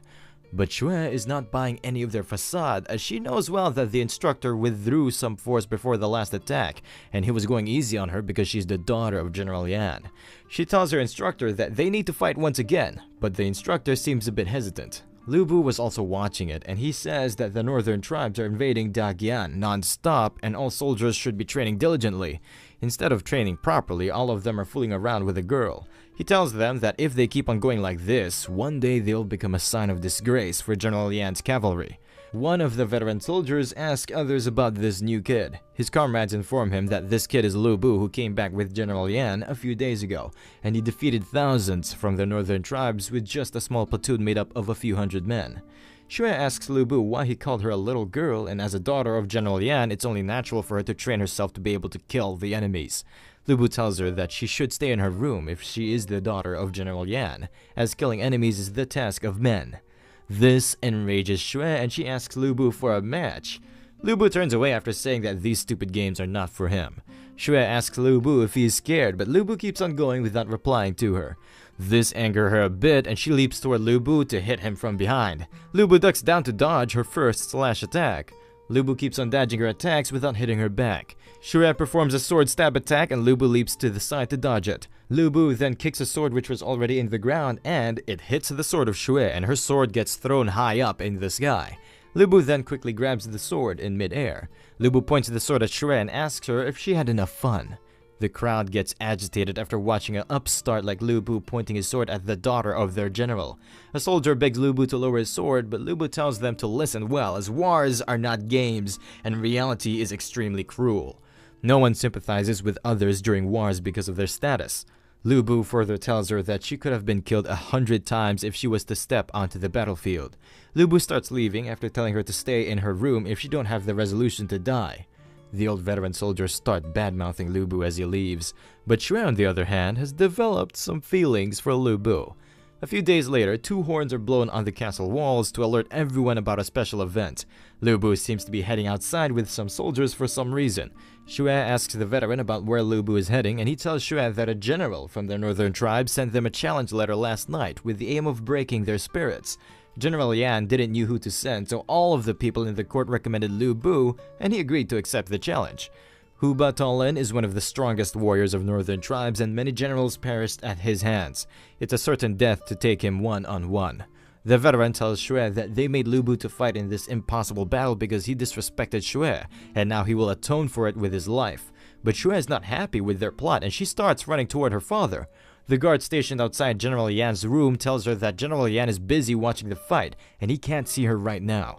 General Yan, who is hearing the ruckus outside, asks her daughter why she's making all this commotion. Xue asks her father to take back his orders and not let Lebou fight. General Yan reminds her that military orders are not something simple, and they can't be taken back so lightly. But Xue is still persistent as she tries to convince her father. Xue sits down right in front of him and she tells him that she refuses to go back until he takes his order back. But all of a sudden, they hear a lot of sounds coming from outside. General Yan is thinking that the commotion happened too fast, and Lebou was not so weak to get defeated in this short span of time. But when he looks outside, it turns out that the northern tribesmen are carrying the dead body of their general. Both General Yan and Xue become a bit shocked after witnessing it. They get alerted when they hear Lebou's voice, who says that he is here to report.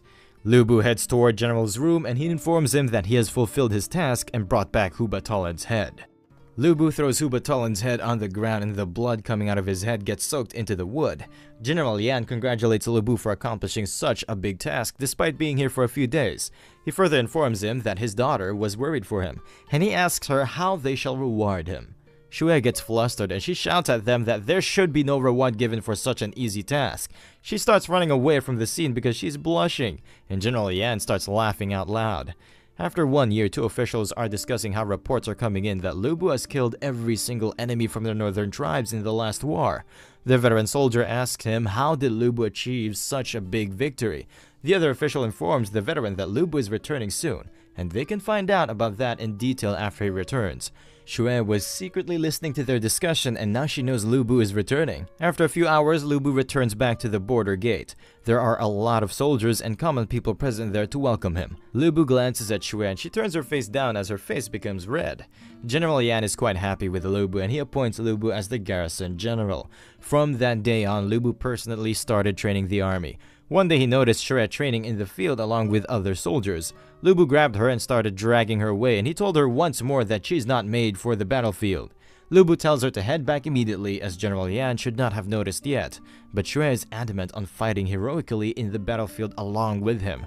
Lebou tells her that he will punish her according to the military law if she keeps on being stingy like this, and Xue tells him to go on ahead. Lebou has enough of her crap and he points his sword toward her.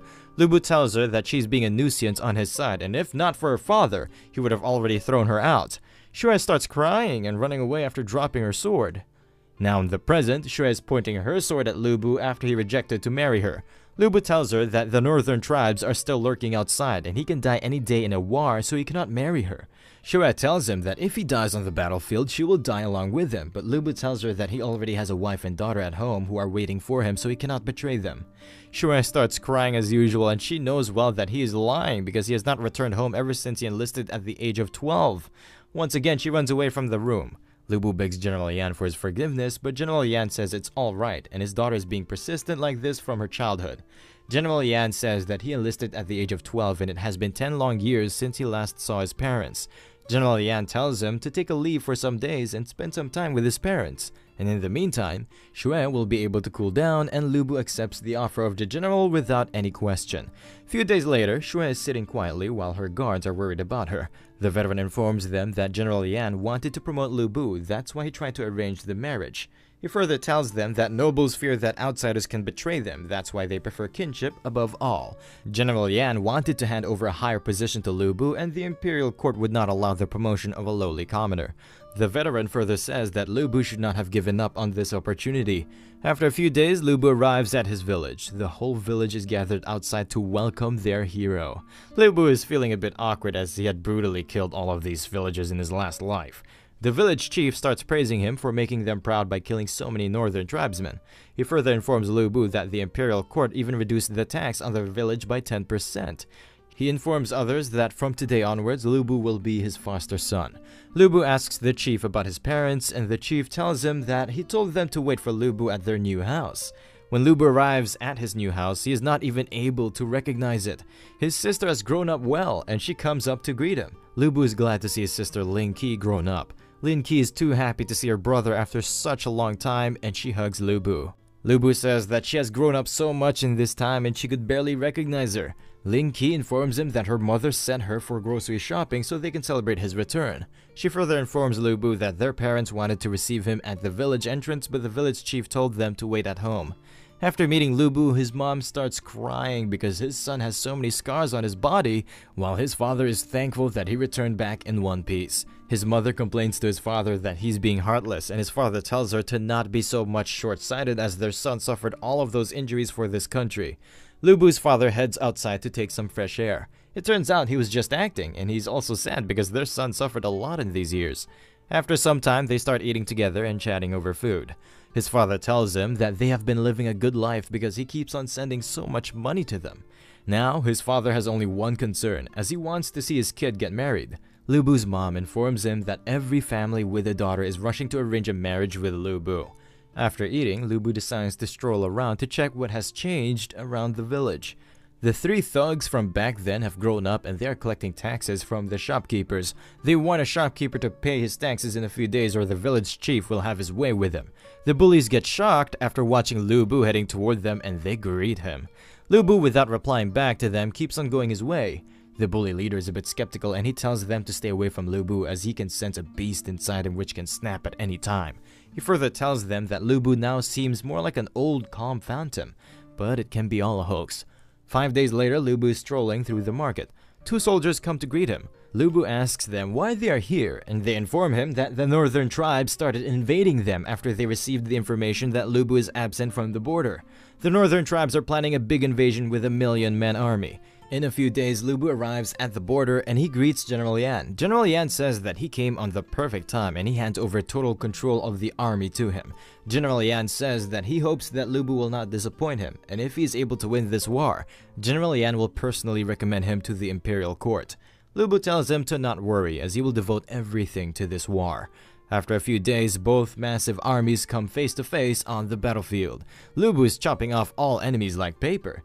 Lebou is rampaging through the battlefield by beheading all enemies on his way. He keeps on slaying enemies, but their number is still very large.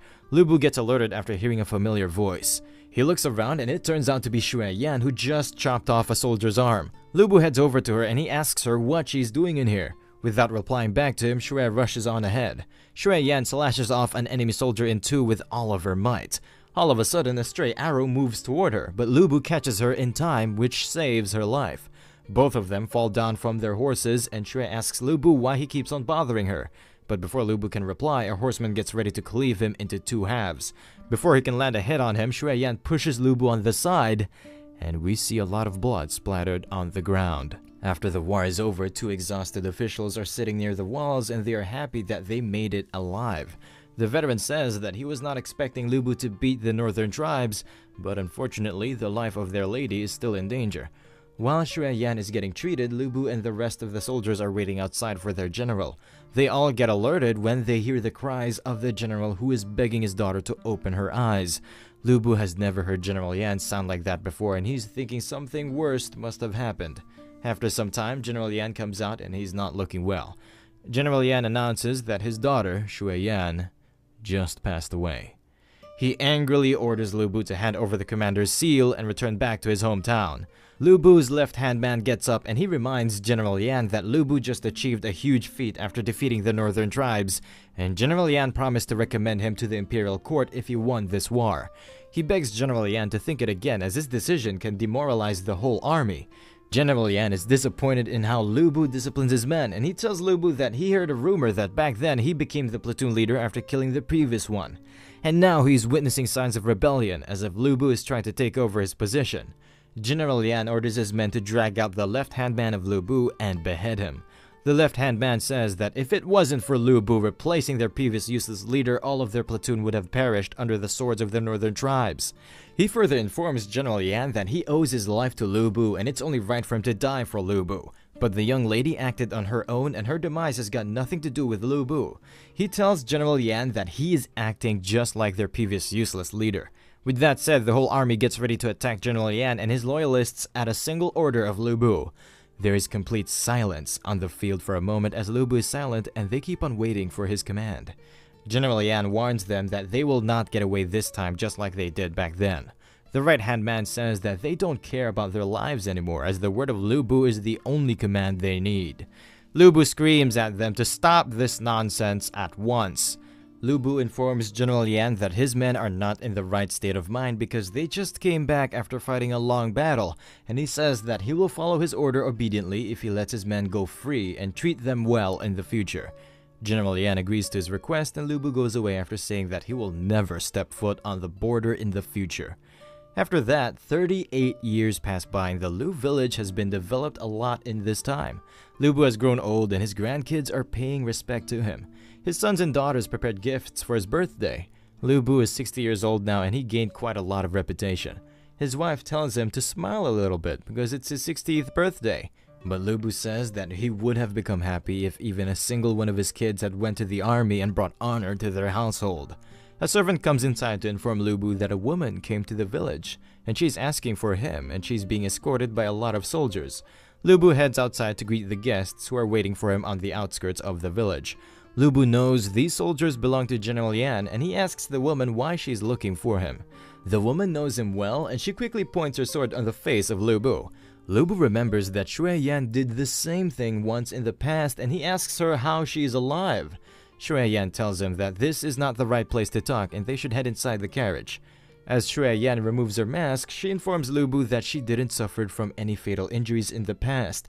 It was just that her face was scratched. She further tells him that there was a different reason why her father made up that lie and why he made Lebou hate him. But Lebou informs her that he has no hatred towards General Yan. Shui Yan tells Lebou to shut up and listen to the full story. Back then, the doctor told General Yan that there are no life-threatening concerns, but her face is ruined. General Yan asks her why she did this horrendous thing, and Shui Yan informs him that she always loved Lebou, but General Yan arranged a marriage between her and Jiang Tianyi, who she hates. That's why she don't want to live anymore. General Yan informs her that food and weapons are crucial in a war, and Jiang Tian's father is the Imperial Secretary of War, who is trying to force them into this situation. That's why he cannot deny to his request. General Yan wanted to request the Emperor to command Lebou to marry her, because he cannot reject an imperial order and Shui Yan is the foster daughter of the Emperor. But now that her face is scarred, the Emperor will be furious and the Imperial Secretary of War would also hold a grudge against Lebou. Even with such a big feat, Lebou's death is already fated. Shui Yan thinks it's all her fault, but General Yan says the fault lies with him, as he should have told her earlier. Shui Yan says that she will exchange her life for Lebou, but General Yan tells her it is not possible. Then General Yan comes up with this plan, and he thinks informing Lebou about it is not good, and given his impulsive nature, he can do something stupid. General Yan tells Shui Yan to play dead, and he will use her death as an excuse to remove Lebou from his position, so he will never have to deal with the imperial court. General Yan gives his daughter a piece of advice that if she wants Lebou to live, then she has to play dead and never meet Lebou ever again. Lebou was wrong about General Yan all this time, and he asks Shui Yan about the current whereabouts of General Yan.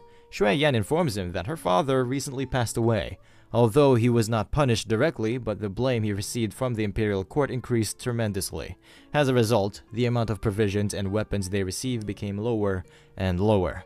Gradually, these unending concerns made General Yan's health even more worse, and even in his dreams he kept on mumbling that if Lebou was still here, the northern tribes would have no place to hide. General Yan wrote a letter before his death, and he tasked her to deliver it to Lebou. The letter stated that, "In our lives, there are a lot of things with which we feel dissatisfied. Not even the Emperor can escape from this dissatisfaction. As Great Gian's nation's courtier for 3 generations, I have witnessed the rise and fall of the empire. I was once hot-blooded and reckless as well. Looking at Lebou always reminded me of the younger version of myself. I wanted a good peaceful life for you, but the Empire is in great danger, and I have no choice but to task you a final mission. Lebou runs out after reading the letter, and he asks his sons to ready his horse as he needs to head to the North Gate right now. His son and grandson cannot understand why he needs to go there since today is his birthday. Lebou shouts at them to ready his horse right now, and his wife tells his son to do as their father is saying. With that said, Lebou starts riding out toward the North Gate with Shui Yan. He stops near General Yan's grave to pay his respects to him. Lebou tells General Yan to not worry as he's prepared to die for this nation in his place. Lebou asks his fellow generals if they are willing to follow him into the battle. All soldiers shout out loud that they are willing to follow him till their deaths. Lebou asks Shui Yan to give him the golden armor of General Yan. Shui Yan asks Lebou if she can fight alongside with him this time. Lebou gives her permission to join the war. After a few days, both humongous armies clash with each other on the battlefield. Lebou and Shui Yan are cutting through the ranks of northern tribesmen. All of a sudden, Shui Yan's heart gets pierced by a stab attack from a spear. This distraction becomes lethal for Lebou as his neck gets sliced by a stray blade. Lebou falls down to the ground and his neck starts bleeding. Lebou gets surrounded in a stampede of enemy cavalry and one of the horses stomps on his face, killing him in the process. After his death, Lebou wakes up in the system space and he seems to be crying. Lebou received 35 final status points because he became a general who commanded over tens of thousands of people. His final reputation is 69 because the whole empire knew about his feats and even the northern tribes hailed him as a great warrior. Lebou received a lot of rewards after climbing the ladder, but he spent it all on the well-being of others instead of squandering them for himself. His final wealth could not grow much because of his nature of helping others with his personal wealth, and now his final wealth points are 23. As Lebou aged, his strength got weaker. That's why he received 19 strength points. His intellect is 25 because there were some flaws in his actions, but he still accomplished many things with his wisdom alone. Overall, Lebou received an ending of a heroically sacrificed and final rating of A. This time, the rating of Lebou has increased by a big margin, and the system starts analyzing the final results along with his rewards. Lebou received 1,296 virtual coins, plus he can choose one out of 3 talents to strengthen his physique permanently. These options include velocity, retentive memory, and level 1 liver strengthening. Lebou makes up his mind and he chooses the liver strengthening as his reward. With that said, the system starts strengthening his liver. The system informs him that the attributes acquired during this simulation will now be inherited by him in the real life, and after analyzing his complete, he receives tenacity as his reward. Tenacity allows his willpower to be immovable. With that said, Lebou wakes up in his body in the real world. His wife asks him why he has woken up so suddenly. She further notices that his face is looking pale, like he had a nightmare. Lebou tells his wife to bring the best wine they have as he needs to visit an old friend. The next morning, Lebou is sitting in front of a grave. Wen Yuan arrives there, but Lebou was not expecting him to come. Wen Yuan says Lebou killed Ding Yuan last year on the exact same date, and he's the one who should not have came here. But Lebou says that his foster father was a great general as well, but no one seems to care about him after his death. Wen Yuan sits down right next to him, and he asks him if he just said that to humiliate him, or if he really is feeling some regret. Lebou tells him that Ding Yuan pulled him over to his side, but he kept reducing his power at the same time in fear of his capabilities, and if Lebou had acted, it was just a matter of time before he was killed. But maybe Lebou was wrong at that time and Ding Yuan just wanted to check his perseverance. Lebou is having doubts about his decision. That's why he came here to pay his respects. Wen Yuan is a bit shocked as Lebou is acting a bit different and he's showing remorse. Lebou advises Wen Yuan to do his best in assisting the Grand Chancellor to unify the lands. Wen Yuan informs Lebou that every person is against the Grand Chancellor Dongzhou, and riding on the same ship as the Grand Chancellor means they will always have to be wary of stormy waves, and this storm will only get worse from here on out. Lebou tells him that they cannot tell what will happen in the future, so they should just carry out their responsibilities as generals. It starts getting late, so both of them head back together. On their way, Lebou asks Wen Yuan if he can ask him for his help, and Wen Yuan assures him that he will help him as a brother. Lebou tells him that the Grand Chancellor will move the capital regardless of what happens in the battlefield, so he asks Wen Yuan to send his wife and daughter to Chang'an safely, and Wen Yuan tells him not to worry about them. Soon, Lebou will be fighting against coalition armies, and he's itching for their arrival. Lebou moves ahead while Wen Yuan is thinking that Lebou is always crazy for war. The next day, all generals and tacticians are present inside the Grand Chancellor's residence. Everyone stops talking after they see Lebou make his appearance in the court. Lebou gets alerted after hearing someone call out his name. A general called Ziran says that everyone became silent the moment Lebou walked in, and another general, Guo Si, says Lebou has killed Sun Jian after all. They further mock him by saying that this limelight is blinding his eyes. Hu Zhen is present there, and he says that Lebou just got lucky, and Lebou replies by saying that he is correct, and he would not have won that battle if Hu Zhen didn't baited Sun Jian towards his direction by running like a coward. He mockingly says that General Hu Zhen also deserves a reward for his cowardice. Hu Zhen tells him to stop as he only lost after falling into the trap of cunning Sun Jian. But Lebou is not letting this moment to slip by, and he again mocks him by saying that he had already alerted Hu Zhen and he should not blame Sun Jian for being cunning but himself for being an idiot. This makes Hu Zhen really furious and he unsheathes his sword, but General Ziran stops him. A guard alerts everyone about the arrival of the Grand Chancellor. Everyone greets the Chancellor as he makes his entrance in the hall. Chancellor was about to slip when he tried to sit on his chair, but his men somehow gave him support. The Grand Chancellor Dongzhou asks Xuan Pan about the edict he bought. Xuan Pan has fear in his voice and he says that he was sent here by His Majesty to deliver a message to him.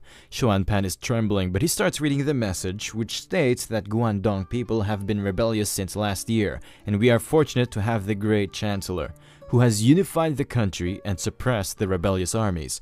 His achievements are much appreciated by the imperial court, and Great Chancellor Dongzhou will now be appointed as Grand Master, and he will lead the country's administration while unifying all lands. The emperor hopes that Dongzhou will soon suppress the feudal lord's rebellion. Dongzhou is very happy after listening to this news, and he's not even trying to hide his sinister grin. Lebou is thinking that this is the first time a Grand Master is appointed, and now he will rank above the three dukes and the feudal lords. With this rank, those who go up against him will be considered rebels, and Lebou can only think the poisonous prodigy Wen Yu must be the one who can come up with this idea. Dongzhou throws the emperor edict toward Wen Yu, and he catches it. Xuan Pan starts running after delivering the edict, and the whole hall congratulates Dongzhou for his promotion. Dongzhou starts laughing and he says that now there's nothing the emperor can do himself but to only rely on him. Dongzhou tells them that he will soon move the capital to Chang'an, but he will let the Xiliang's army mightiness shine before that. Otherwise, his enemies will think that he is on the losing end and he's retreating in fear. Wen Yu tells Dongzhou that Guangdong army has already suffered a great defeat by Lebou and they can just strike them again to prove their prowess, and Dongzhou asks his generals if anyone here is willing to fight with Guangdong army once more. Lebou is planning to wait things out and he will not act hastily, as he has already gained some achievements. Hu Zhen, Guo Si, and Ziran say that they are willing to fight in this battle. Wen Yu is a bit shocked as he was expecting Lebou to volunteer for this war, but his nature seems to have changed a bit in these few days. Dongzhou makes an excuse and he calls out his foster son Lebou. Dongzhou asks him if he wants to prove himself against the Guangdong army once again by becoming the vanguard. But Lebou makes an excuse by saying that many issues can arise if his achievements keep on accumulating as his position is not stable. Dongzhou starts laughing and he asks the whole hall if any one of them thinks that Lebou's position is not stable. Dongzhou appoints Lebou as the vanguard with backup from Huaxiong and Hu Zhen. He orders them to head out to Chenggao immediately, and he will lead the main army by himself as Chenggao is a crucial military location that they cannot afford to lose. All three of them oblige to his orders immediately, and Hu Zhen is a bit pissed as Lebou just climbed above him in rank. After the meeting is over, everyone starts heading back. The two generals know well that Hu Zhen is a jealous person, so they come up to him and tell him that they have a plan that can ensure Lebou's death in this war. He immediately agrees with them and they start discussing the plan. After a few days outside the city gates, Lebou is having a talk with his daughter and wife as he's about to depart for war. His daughter says that she don't want to be apart from him. It reminds Lebou of his sister from the other world. Lebou promises to her that they will soon meet again, and he will buy her favorite sugar-coated haws for her. His daughter has no idea what sugar-coated haws are, as they are not available in this world, and Lebou just forgot this fact because he spent so much time in the simulation world. Lebou leaves his family in the care of Wen Yuan, and he tells him not to worry about their safety. After getting on the side, Wen Yuan informs Lebou that the army under him in this battle is not his usual elite army, and it looks like it is a mixture of two different rookie armies. Wen Yuan thinks that someone is trying to dissolve his forces of Bing and isolate Lebou. Lebou knows it well, and he tells Wen Yuan that every elite soldier starts off as an average soldier. Anyone trained by him is willing to give him his heart and soul. Wen Yuan says that it is getting harder to understand Lebou. If he had told the same thing to him before, he would have taken his halberd to the hall of the Grand Master and demanded an explanation. Lebou thanks Wen Yuan for his concern, and he tells him that he's becoming mature as time is passing. After some time, Lebou arrives at the North Army camp, but some horsemen arrived at the gates before him. The horsemen turn out to be Hu Zhen, and he informs the guards that he is here to take the commander of battle rams with him. The guards tell him to wait outside while they deliver his message. Hu Zhen ignores their request, and he starts heading inside to meet their leader. He gets a flashback of when Guo Si told him that this time the Grand Master sent only Xiliang army and the Northern army on this war, and no one from the Bing cavalry is included. Xiliang army is already under the command of Hu Zhen, which only leaves the Northern army, and if he gains authority over the Northern army, Lebou will be the commander of no one, and Hu Zhen can then easily get rid of him using his both armies. Hu Zhen is happy as he wants to kill Lebou as fast as possible, but all of a sudden some arrows are shot toward him. The arrows fall in front of his horse and it gets afraid. This in turn unbalanced Hu Zhen and he fell on the ground. His men quickly picked him up and he inquires about the traitor who just tried to shot him. Gao's son comes out and he informs Hu Zhen that no one can enter their camp without the tiger's seal. By staying away from women, wine, and bribes, Gao's son became a very distinguished figure in the army. He barely has 1,000 soldiers under his command. However, these elites known as the Battle Rams are capable of defeating enemies several times larger in scale, and they have truly lived up to their name. Hu Zhen is trembling with fear as he is thinking Gao's son is about to rebel, but Gao's son reminds him that anyone who trespasses in his camp without permission is considered an enemy. Gao's son orders his men to stand down, and Hu Zhen reminds him that the Grand Master ordered their army to march toward Changgao with his army. Hu Zhen further says that they will be under his command, and Gao's son asks him to show the tiger's seal. Hu Zhen says that he cannot show the seal for his little army of a mere 1,000 men, but Gao's son keeps asking for the tiger's seal. Hu Zhen angrily shouts at them for disobeying the orders of a general who is above in rank than him. Lebou comes from behind and he announces that he has the tiger seal in his possession. Lebou compliments Gao's son for keeping up the military conduct of code and he pulls out the tiger seal. Gao's son takes the tiger seal off from Lebou to check its authenticity. After handing over the seal, Lebou mocks Hu Zhen for being a dimwit and ignoring the army rules. An enraged Hu Zhen shouts at him, but Lebou asks him if he has forgotten that he is now one of his subordinates. We get a flashback of how Hu Zhen previously mistreated Lebou. Lebou spares him this time because they are serving the same Grand Master, but he warns him by saying that he will chop off his head and gift it to the enemy if Hu Zhen ever tried to double-cross him again. At the same time, Gao's son matched the tiger seal of Lebou with his own, which proved that it is real. Gao's son welcomes Lebou to his army camp. Hu Zhen, who was previously trembling in fear, promises to himself that sooner or later he will make Lebou pay for this insult. The next day, after witnessing the training session of the Battle Rams, Lebou compliments Gao's son's men for their immovable momentum and sheer determination to die on the battlefield. Gao's son is very happy after hearing the compliment from a renowned general like Lebou. But Lebou asks Gao's son why the armor and weapons of his army is tattered. Gao's son informs Lebou that his troops have been training diligently every day, but they have been pushed aside by the Xiliang army in recent years, so it's hard for them to get their hands on new resources. After hearing about it, Lebou orders him to bring some men and follow him. He asks him to ready the transportation as well, and Gao's son asks him the reason for that. Lebou tells him that he's going to solve their equipment problem. After some time, they arrive at the Wang Fang's camp. Lebou informs the elite soldier from the Battle Rams that Wang Fang is Shu Rong's subordinate, and he has good relationship with him, so he's planning to borrow some equipment from him. After hearing the request of Lebou, Wang Fang says that he is already in a tight spot, but Lebou tells him that he has no other choice but to borrow from him, as the trashes from the imperial court are not approving his request for resources. Wang Fang says that he knows that he's a good friend of his general, but he's asking for a big quantity. After hearing the bickering, the elite soldier remembers that Gao's son advised them that Lebou may force other camps into giving up their equipment. The Battle Rams feared no one, but they are taking off tomorrow so they cannot afford any accidents today. Gao Sun ordered him to stop Lebou if he tries to cause any trouble. Lebou gets up and the elite soldier tries to stop him as he's thinking Lebou is gonna get into a fight. But instead of fighting, Lebou tells Wang Fang that he has an interesting offer for him, and Wang Fang says he's interested in hearing it out. Lebou tells them that Guangdong feudal lords are all rich. Even their equipment is made with nothing but shining gold, and Lebou heard that Wang Fang likes to use spears. Lebou tells him that he will bring top-tier spears smithed with wrought iron for him, and Wang Fang becomes happy after hearing it. The elite soldier is thinking that Lebou is quite different from the rumors about him. After some time, they come to an agreement and Lebou orders the elite soldier to quickly collect the weapons. Meanwhile, a storm is brewing over the city of Qingyang. Someone approaches Ben Chu, who is standing over the castle walls. This person turns out to be the infamous Chinese general Cao Cao, otherwise known as Meng De. Meng De says he cannot stay inside as it is getting quite frustrated inside and he is here for some fresh air. He further says that these feudal lords are fools as they think they can kill a grand master with curses. Ben Chu tells them that they cannot do anything else as they have been suffering losses after losses for several months. Sun Jian, who was the strongest among the feudal lords, is already dead, and now they are only left with General Geng Sun and his white cavalry. Ben Chu is a bit skeptical of whether they can win this war against the Grand Master, and he thinks he should have pushed Yuan Shu into spearheading the coalition army. But Meng De reminds him that Yuan Shu is an arrogant guy, and the coalition would have been already dissolved if he was to lead them. Meng De further asks Ben Chu if he has ever considered himself a rebel, and the expression of Ben Chu significantly changes. He further tells Ben Chu that if they keep losing the small battles, then enemy morale will rise, and in that case, everyone including both of them will die as insurgents. Ben Chu is really afraid and he asks Meng De if he has any solution. Meng De informs him that they have been losing so many wars because the feudal lords are unwilling to sacrifice their manpower, and they have never given their all on the battlefield. They need a desperate warrior to spearhead this war, but Ben Chu has no idea about where they can find such a warrior. At the same time, the two sons of Sun Jian inform Ben Chu that their father is dead.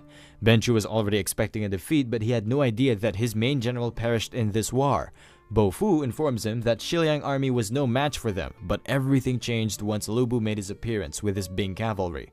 They killed Sun Jian along with General Han and General Chen. No matter what they did, Lebou was completely unstoppable. Meng De starts crying and he says that Sun Jian's spirit and determination were unparalleled. Who knew he could perish so early? He faces the other side and starts crying. Ben Chu gets alerted after seeing his facial expression as Meng De is crying out loud, but in reality, he is laughing as he already knew that Sun Jian was dead. Meng De goes over to the sons of Sun Jian and he tells them to get up, as they are going to avenge Sun Jian along with all of the feudal lords. Bo Fu is very angry and he says that he will be in the vanguard in this war, as he wants to get rid of Lebou no matter the cost. Ben Chu tells him that he will lead the remaining forces of Sun Jian and more provisions will be allocated for his troops. After Sun Jian's sons leave, Ben Chu asks Meng De why he was laughing, and Meng De tells him that they were searching for a desperate warrior, and now they just found one and it is worthy of being a celebration. Next day at the entrance of Lebou's camp, both armies are getting their training from Lebou. Hu Zhen is also present right behind Lebou. They are in the open field and Hu Zhen is forced to stand there and suffer the scorching sun. Lebou is thinking that the battle rams are elites of the North Army as they are exceptionally disciplined and they are standing still under this scorching sun. On the other side, it did not take long for the Xiliang soldiers to topple over left and right. Their discipline is even worse than what he expected in average training sessions. Lebou asks Hu Zhen about the commanders of Xiliang army, but Hu Zhen tells him he has no idea as scrumptious meals are unavoidable before they step on the battlefield, and those two commanders might have drank too much yesterday. Hu Zhen is thinking that punishing a commander before a war is demoralizing for the whole army, and he's excited to see if Lebou still has the guts to punish those commanders. Lebou tells his men to beat the drum. The soldier starts beating the drum while announcing that those who do not turn up before the first strike will be flogged 40 times. Those who do not turn up before the second strike will have their bodies pierced with arrows. And as he's about to strike the drum for the third time, two commanders rush over to the field and they say they are sorry for being late. Hu Zhen asks them why they are belittling the military affairs and both of them apologize. Hu Zhen accepts their apology, but he warns them that this is their last chance. Lebou asks Gao Sun about the punishment given to those who do not arrive before the third strike, and Gao Sun tells him that death is the punishment for it. Lebou orders his men to capture both commanders as they will be punished according to the military laws. Both commanders beg Hu Zhen to save them. Hu Zhen tries to convince Lebou by saying that killing a subordinate right before war will ruin everyone's morale. But Lebou is not buying any of his bullcrap today and he beheads one commander with a sword. The second commander starts crying out of fear for his life. Hu Zhen is quite angry at Lebou for killing his men, but Lebou says that these two commanders were having their sweet time while every Shiliang soldier was being tormented under the sun. Lebou handpicks 2 soldiers to come forward. Lebou compliments them both for having the best posture among the Shiliang soldiers, and he asks them if they don't hate being led by incompetent leaders, but both of them are hesitant to answer his question. Lebou hands over a sword to them, and he informs them that whoever kills this commander can take his position, and the one who is slower can only be a deputy. Both of them drop their spears quickly, and one of them manages to grab the sword. Without wasting any time, he leaps toward the commander and he beheads him without any second thought. Blood starts spurting out of the headless commander, and the soldier is still in shock as to what he just did in the spur of the moment. Lebou comes up from behind and compliments him for his good work, and he makes him the new commander. Lebou tells the rest of the army that his rules are simple. Violators of the military law will be severely punished, and exploits on the battlefield will be rewarded justly. Gao's son is thinking that Lebou is quite amazing, as killing commanders of an army can demoralize the army, but he then replaced them with members of their own army, which uplifted their morale. Changgao is also known as Hulao Pass. Rumors has it that the Emperor Mu of Zhou used to keep the tigers offered by the commoners there. That's why some call it Hulao Pass. It is surrounded by canals and Mountain Gao connected to its west. The rocky terrain forms a solid natural barrier around it. Li Su reports to Lebou that their sentries have returned. Scouts from the opposite faction were seen lurking around the pass, and it seems like the coalition forces' operation has begun. Li Su has been in Changgao for some time, so Lebou asks him how have the coalition forces been allocating their manpower. Li Su says that he has no idea, as he was merely assigned to guard the city, and scouting the enemy's layout is beyond his responsibilities. Lebou reminds him that as the gatekeeper of the Changgao, it's his responsibility to perceive both his and his enemy's strength. Had the Changgao not been a natural barrier, he would have long bitten the dust. Li Su becomes a bit afraid, but Lebou says that he was just pointing out his mistakes for his own good. Lebou tells Li Su to send his scouts out for scouting the surrounding areas for enemy encampments. Lebou is thinking that it was Li Su who advised him to kill Ding Yuan back then, even if Lebou hates him for that, but he cannot blame someone else for his own final decision. Lebou orders Hua Xiong to clear the outskirts from enemies, and he agrees to it. Meanwhile, at the granary, a lot of resources are being moved there in a hurry. Yu Shi reports to Yuan Shu that a troop of Shiliang soldiers is heading in their direction. Yuan Shu asks him about the identity of the leader, and Yu Shi says that he is Hua Xiong, who previously killed Zhu Darong. Yuan Shu asks him if he is stronger than him, but Yu Shi says he has no idea, but he managed to defeat one of the 4 generals under Sun Jian. Yuan Shu motivates him by saying that the army of Sun Jian was defeated by Lebou as they are mere trashes, but they cannot defeat Yu Shi as he's one of his generals, and Yu Shi hesitantly agrees with him. Yuan Shu orders him to bring the head of Hua Xiong to him, as it will boost his position among the other feudal lords. Yu Shi knows well that he's not as strong as Sun Jian or any of the generals under him, so there are less chances for him to win this battle against their killers. But he cannot tell that to Yuan Shu that he climbed the ranks by using some petty tricks. Meanwhile, on the other side, a scout comes forward to report to Hua Xiong. The scout informs him that an opposition force is speeding toward them, but there are only a few men. Hua Xiong says that their response is quite swift, and he orders his men to march forward. Hua Xiong's army shoots a volley of arrows toward Yu Shi's army. Yu Shi orders the front row of his army to raise the shields. They raise their shields in time, but some of them are not fast enough, and they get pierced by the arrows. Yu Shi orders the men at back rows to charge forward. Both armies charge at each other at max speed, but Hua Xiong has an advantage as most of his men are on horsebacks. At last, both armies clash with each other, but the army under Yu Shi seems to be barely holding their ground. Yu Shi knows well that his Nanyang infantry has only conducted some supplementary missions, and they cannot hold back the enemies for much longer, but he still orders his men to charge forward toward their deaths while he tries to make his escape. Hua Xiong cuts down some infantrymen along with their armors. He looks toward the enemy general, but Yu Shi seems to be running away, and he tells his men to hold the enemies as he will come back with reinforcements. Without giving him any time to escape, Hua Xiong starts chasing after him. At the same time, Yuan Shu is having a feast with Wen Jie, and he tells him that Hua Xiong is nothing special. The whole battlefield is dusty, but once the dust settles, Yu Shi will bring his head. Before he can say anything else, they hear cries for help from his general Yu Shi, who asks them to open the gate. Both generals are a bit stunned as they had high hopes for Yu Shi and he's about to get cut down.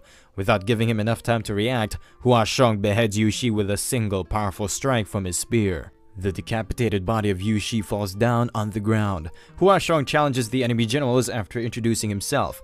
Yuan Shi gets angry and he breaks his wine glass. He orders another one of his generals to bring the head of Hua Xiong to him, but his general seems to be a bit hesitant.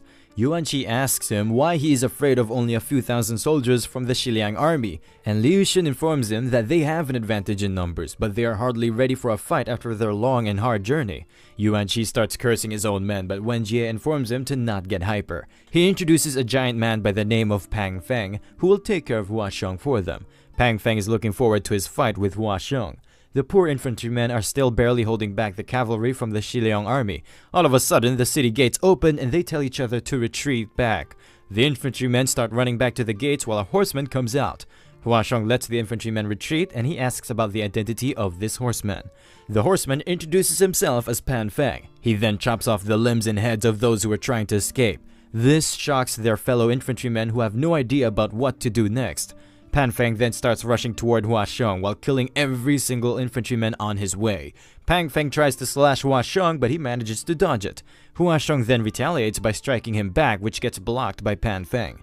Pan Feng then starts using a barrage of attacks on Hua Xiong. He can easily dodge all of his attacks as he has brute force but no speed. Hua Xiong then skillfully pins down his weapon on the ground. Fan Peng used too much force in that previous attack and his weapon got stuck into the ground.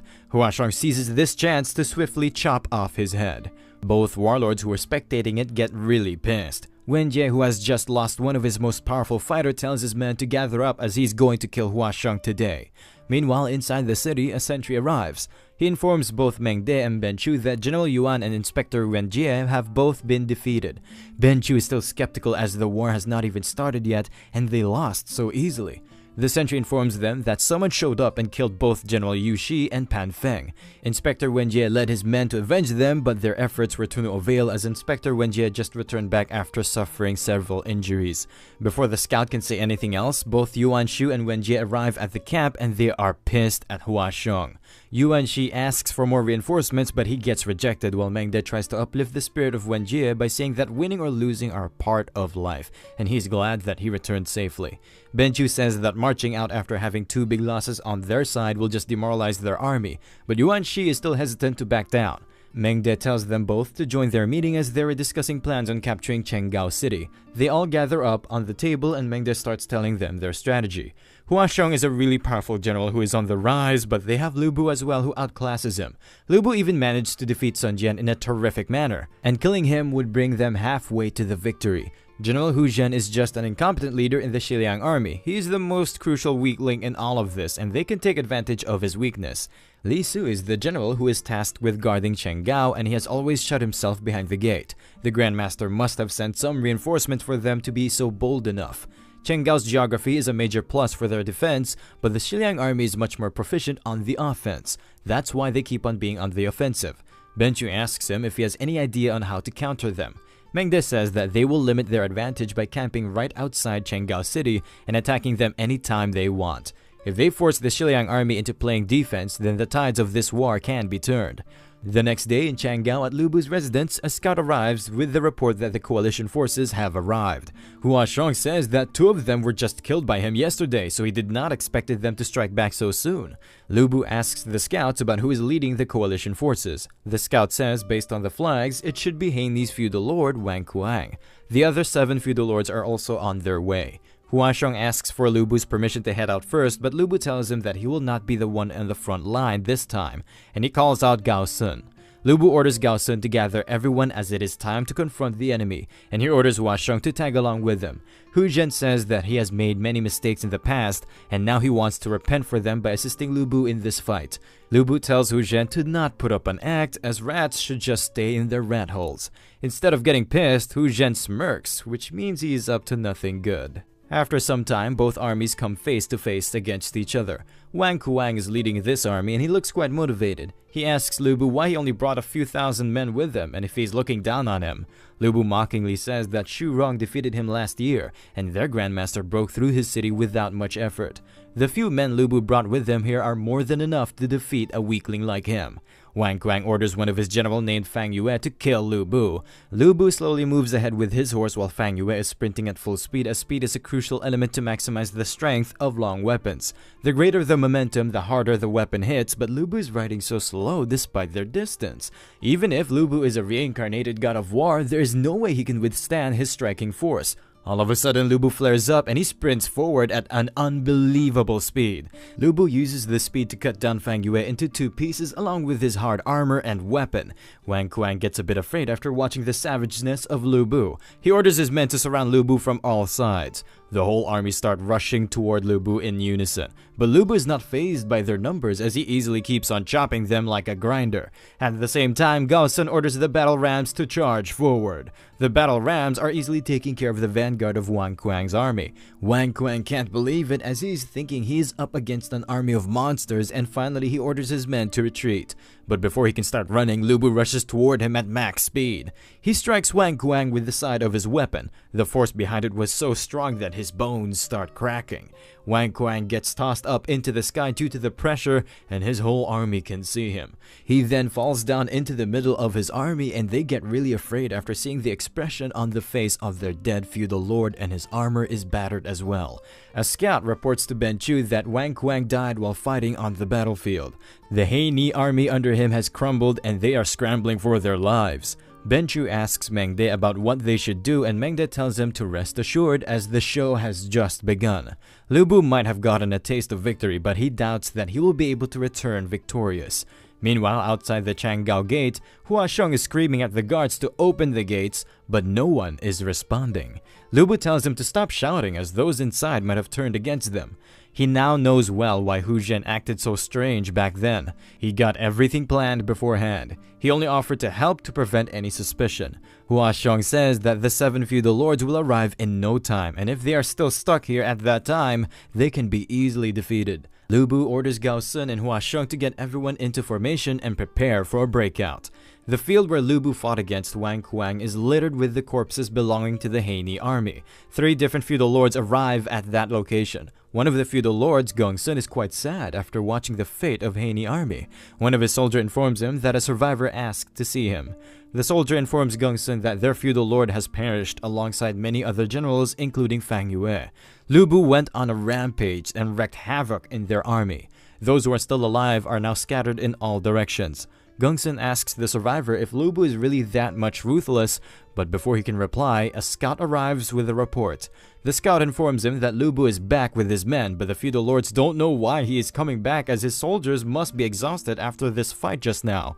Tao Gian suggests that the 3 of them should join forces to wipe out Lebou, but Zhang Yang says that Lebou is known for his ruthlessness and he can't be overwhelmed with numbers.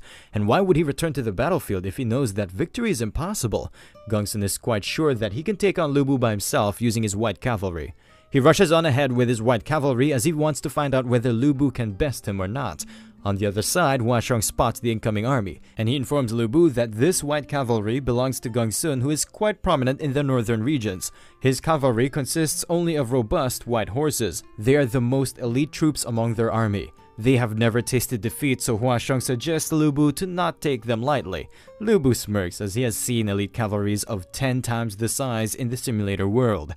Lebou orders Gao Sun to order his archers to get into formation. After getting into formation, they fire a huge volley of arrows toward the white cavalry. Lebou rushes toward the white cavalry along with the arrows. Gong Sun orders his men to get ready for the fight. Gong Sun's army start deflecting the incoming barrage of arrows with their spears and halberds. Gong Sun rushes toward Lebou while dodging the arrows. Both of them clash with each other at max speed, which gives out a huge shockwave. Lebou compliments Gong Sun for having such a good quality spear. Gong Sun also praises his halberd, which is called Fang Tian. Hua Xiong and Gao Sun both order their platoons to charge ahead. Both elite armies charge at each other with the intent to kill. Regular soldiers keep on attacking back and forth while their leaders are juking it out. Lebou and Gong Sun are giving their all as they both know well the one who even holds a little bit back will fall in this field. The sound of their clashing halberds can be heard throughout the battlefield. Both of them change their tactic as they start moving ahead while attacking each other. Gong Sun is very quick and he thrusts his spear toward Lebou. The spear grazes through the skin under Lebou's forearm. Lebou is thinking that the weapon of Gong Sun is quite good as he managed to sneak in a jab between strikes. Lebou is thinking that the initial level of heart strengthening helped him a lot during his fight with Sun Jian, Yan, so he decides to use his newly unlocked liver strengthening. A lot of ki and blood starts circulating near his liver and heart, making him stronger with each passing second. Gongsun is thinking that Lebou is getting more fired up as their fight is dragging. He feels that something is wrong as Lebou should have gone for the kill as his stamina is totally overwhelming his. But Lebou is intentionally keeping things at his pace. In short, Lebou is toying with him until Gongsun dies from complete burnout. Gongsun is thinking that Lebou is humiliating him and he prefers death over humiliation, so he charges head-on with a jab attack. Their clash ends in someone being stabbed. Gongsun's spear falls far away from him. Lebou stabbed Gongsun near his heart and he is thinking that maybe he has already reached his limit. Despite being born in a noble family, Gongsun was looked down upon for his mother's inferior background. Without any lust for luxury, he set off for life in the battlefields from an early age. In the 5th year of Zhongpin, Gongsun troops were trapped in Guanji City for over 200 days. They were running out of rations and the soldiers were eventually doomed with over half of the men being dead or injured. In order to uplift the morale of his men, Gongsun said that their vow to destroy the northern tribes will never be shaken. They will all act as each other's wing from now on, and if victory befalls them, they will name themselves the White Cavalry. With that being said, they marched out of the castle gates and wreaked havoc among the enemies. His White Cavalry fights with a fusion of determination and courage, and only those who have gone through countless rough rides could master such power. Gongsun pulls out his sword as he's determined to never give up until the last moment. Then he tries to stab Lebou using all of his force, but unfortunately, Lebou is not a pushover, and he catches his sword with his bare hands. Lebou then slashes him with his halberd. Lebou pulls up his weapon and he tells Gongsun to better choose his enemies in the next life. As Lebou is about to kill him for real, he feels an immense killing aura from behind. He immediately blocks the attack coming from his back, then he pushes the attacker away from him. This attacker is called Zhang Fei, and he says that Lebou holding off thousands of men by himself is just a joke as he's going to defeat him today. Zhang Fei rushes toward Lebou to attack him again with his spear. While blocking his attack, Lebou asks him about where he is from. They both keep on clashing with each other and Lebou is thinking that this black horseman is not any less experienced than him. However, his rigid technique means he won't last past 80 rounds. But before Lebou can focus on the black horseman, he feels a green dragon murderous aura coming from behind. Lebou barely manages to dodge it and he buckles up for another powerful fighter. This horseman is called Guan Yu and he compliments Lebou for having such swift reflexes and an incredible horse. Both horsemen plan to join forces in order to defeat Lebou. Both of them get powered up and Lebou can see their murderous intent with his naked eye. After getting geared up, they rush toward Lebou at max speed to finish him off as soon as possible. Lebou, who is getting overwhelmed with this sense of danger, thinks it's quite amazing, as he can fight against both of them to his heart's content without holding back. Both parties keep going back and forth with their attacks for some time, but Lebou seems to be having the upper hand. Both brothers try to attack Lebou in unison so he can get less chances to attack them, but Lebou manages to dodge their attacks by ducking down on his horse.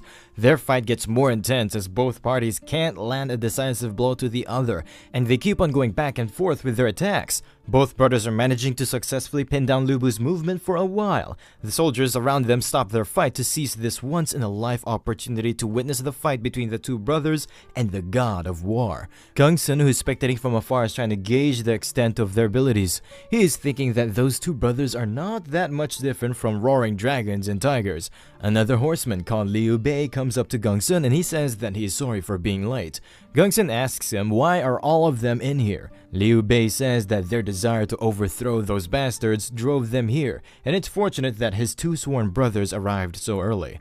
On the other side, Lebou is still duking it out against the two brothers. Lebou compliments them by saying that both of them are too competent to be nameless commoners, and he asks them for their names so that can be written on their tombstones. Zhang Fei angrily introduces himself and his brother, but all of a sudden another person appears behind Lebou with intense killing intent. Lebou manages to block his attack thanks to his high threat perception. Lebou is thinking that with his benevolent appearance, this third brother is nowhere suppressing as the other two. However, he is emitting a faint imperial aura. Lebou says that their appearances are unlike the others, and if they have been acting alone and waiting for their chance to shine.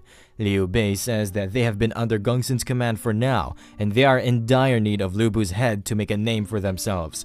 Lebou has to only leave 3 things behind, including his halberd, his horse, and his head. These 3 brothers will divide these things among themselves. As they rush toward him, Lebou says that unfortunately, he don't have a plan of giving them any one of these things. A soldier belonging to the battle rams pierces through the chest of a white horseman, but his neck gets pierced from behind. The white cavalry seems to have gotten an upper hand in the battle. Lebou is thinking that he would have lived to take this fight to check out the full extent of his heart and liver strengthening, but his subordinates are all engaged in a bloody fight and they need to break out as soon as possible. The death count will only rise if he drags this fight any longer. So Lebou unlocks his max heart and liver strengthening at the same time.